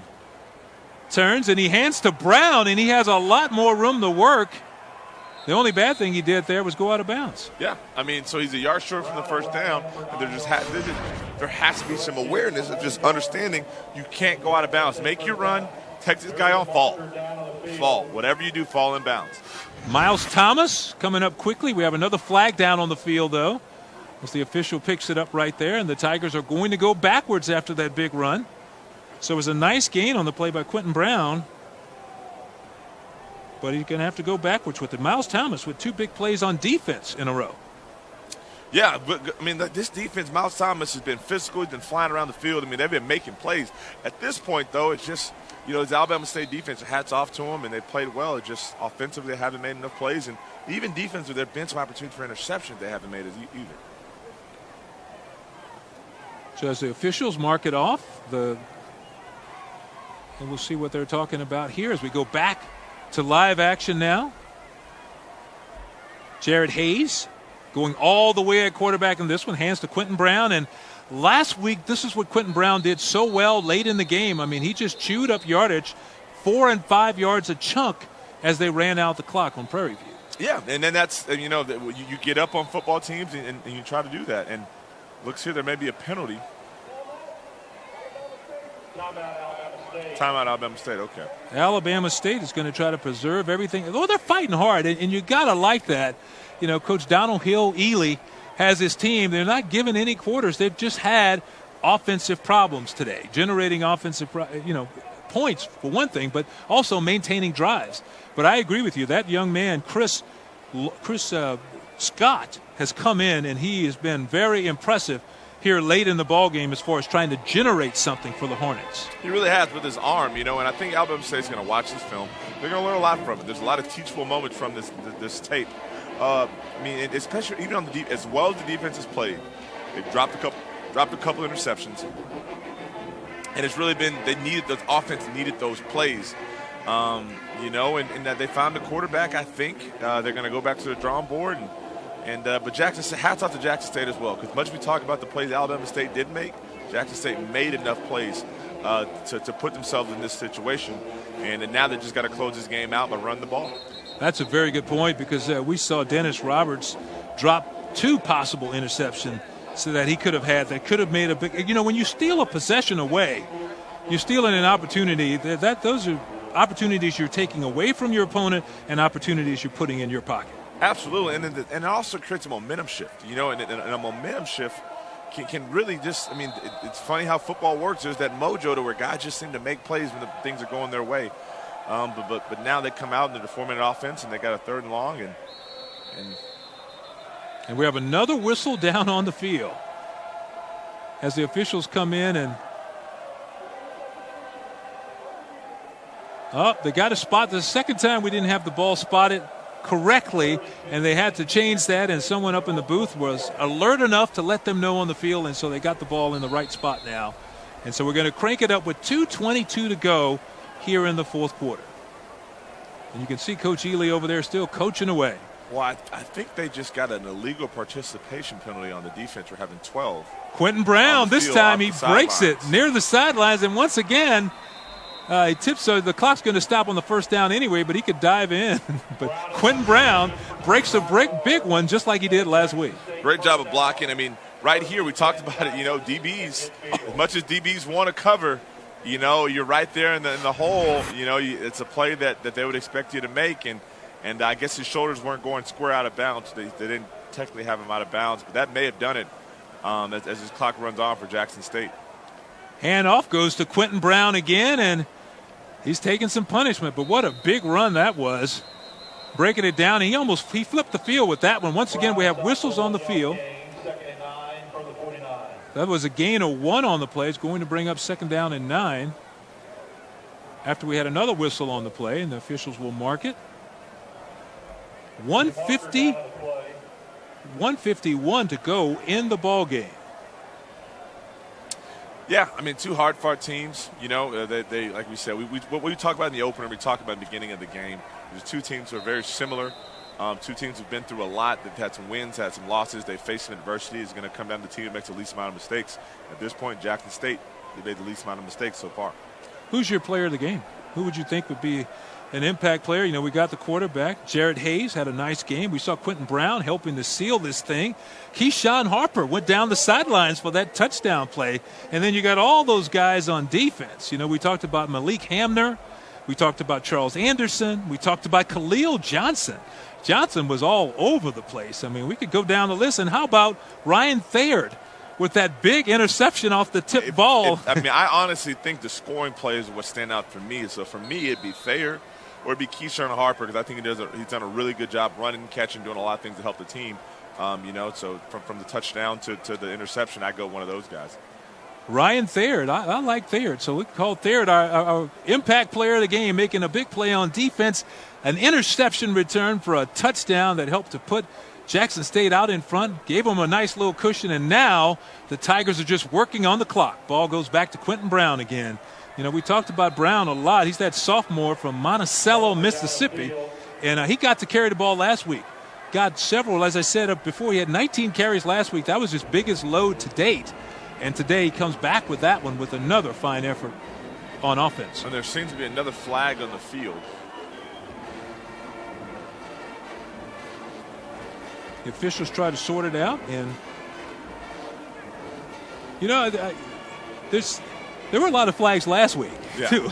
It's kind of, and it's something, and it could have something to do with late in the ball game. Maybe guys just getting sloppy. You get tired. A little bit of that. It's part of conference play. These guys play each other every year. And it wouldn't be college football. It wouldn't be fun if you didn't dislike your conference foes. The guys you play every year, you know who they are. You're not that far away from each other regionally. You just got to try to hold together and keep all that in between the whistles so there's not unsportsmanlike conducts like what's getting called here and other things. But, that's part of what makes football what it is things get a little chippy, but guys got to be able to keep it under wraps. And then sportsmanlike call going against Alabama State, so you can tack on a little more to that possession with 1:21 to go left in the ball game. Coach Healy over there. Ely getting some clarification.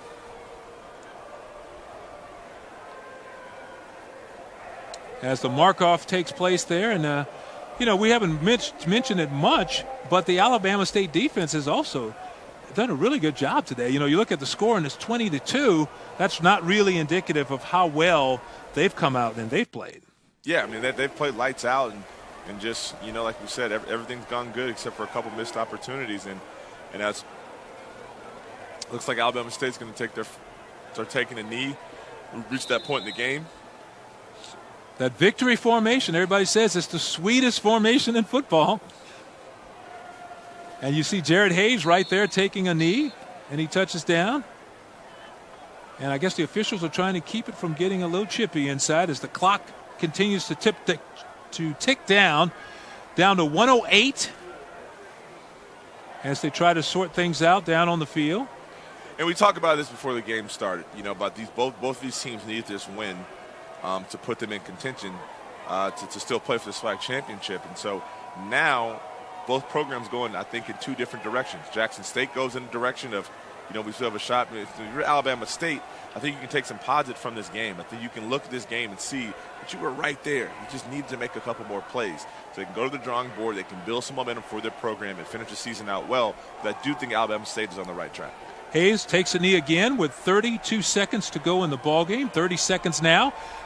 If you had to nutshell it, what do you think was the key play in the ballgame that really the key play, but just the key thing that allowed Jackson State to come out here and get away with a victory? I honestly think it was the pick six. It was the two errant throws for the pick six, and then the lateral that led them to the short field that they got the fumble were the two things that really flipped this game, because I think that's 14 points right there. It's a different ball game if those two plays don't happen. Well, that is the end of the ball game. The Jackson State Tigers go on the road, and they knock off the Hornets from Alabama State. Your final score was 20-2. We'll be right back to wrap things up after this timeout. Any man and every man maintenance mission. Cultivate the confidence. Be the man. Con Air Man. And welcome back, everyone. 20-2, our final score here today, as the Jackson State Tigers knocked off the Hornets from Alabama State at home. So Jackson State will stay in the hunt to try to make it all the way to that SWAC championship game. Gerard, let me ask you a question here, because we can look, it ended up, when I look at the final statistics, they ended up actually running the football pretty nicely, did the Tigers. Keyshawn Harper had 16 carries for 76 yards, and Quentin Brown 23 totes for 66 yards, and that probably had a lot to do with what they were trying to do late in the ball game to work the clock. Yeah, I mean, they understood that their defense was well controlled the game. They knew Alabama State was struggling, so it came down to if they could run the football, the clock would run, they'd be a low risk on those plays, and that's exactly what they did. And it was an overall team win. If you know you have a good defense, you run the football, you don't turn it over, and they'll generally put you in good shape. It is different on the road, though. To come on the road and win a big game like this, what has to happen really to make it happen? It really comes down to everything. All parties involved, especially what's happened with their coach, with their coaching situation, from the senior quarterback to the defense. All things is a full team win. These guys are on the right track and still have a shot at the SWAC East. Okay, that will do it for us. So for Gerard Johnson and our entire crew, I'm Butch Alcindor saying so long. The final score is 20-2. Jackson State coming away with a big win. All games airing on the ESPN networks or streaming live on the ESPN app. Or to watch this entire game on replay, as well as other games on the family of ESPN networks, just log on to watchespn.com or download the Watch ESPN app. This has been a presentation of ESPN.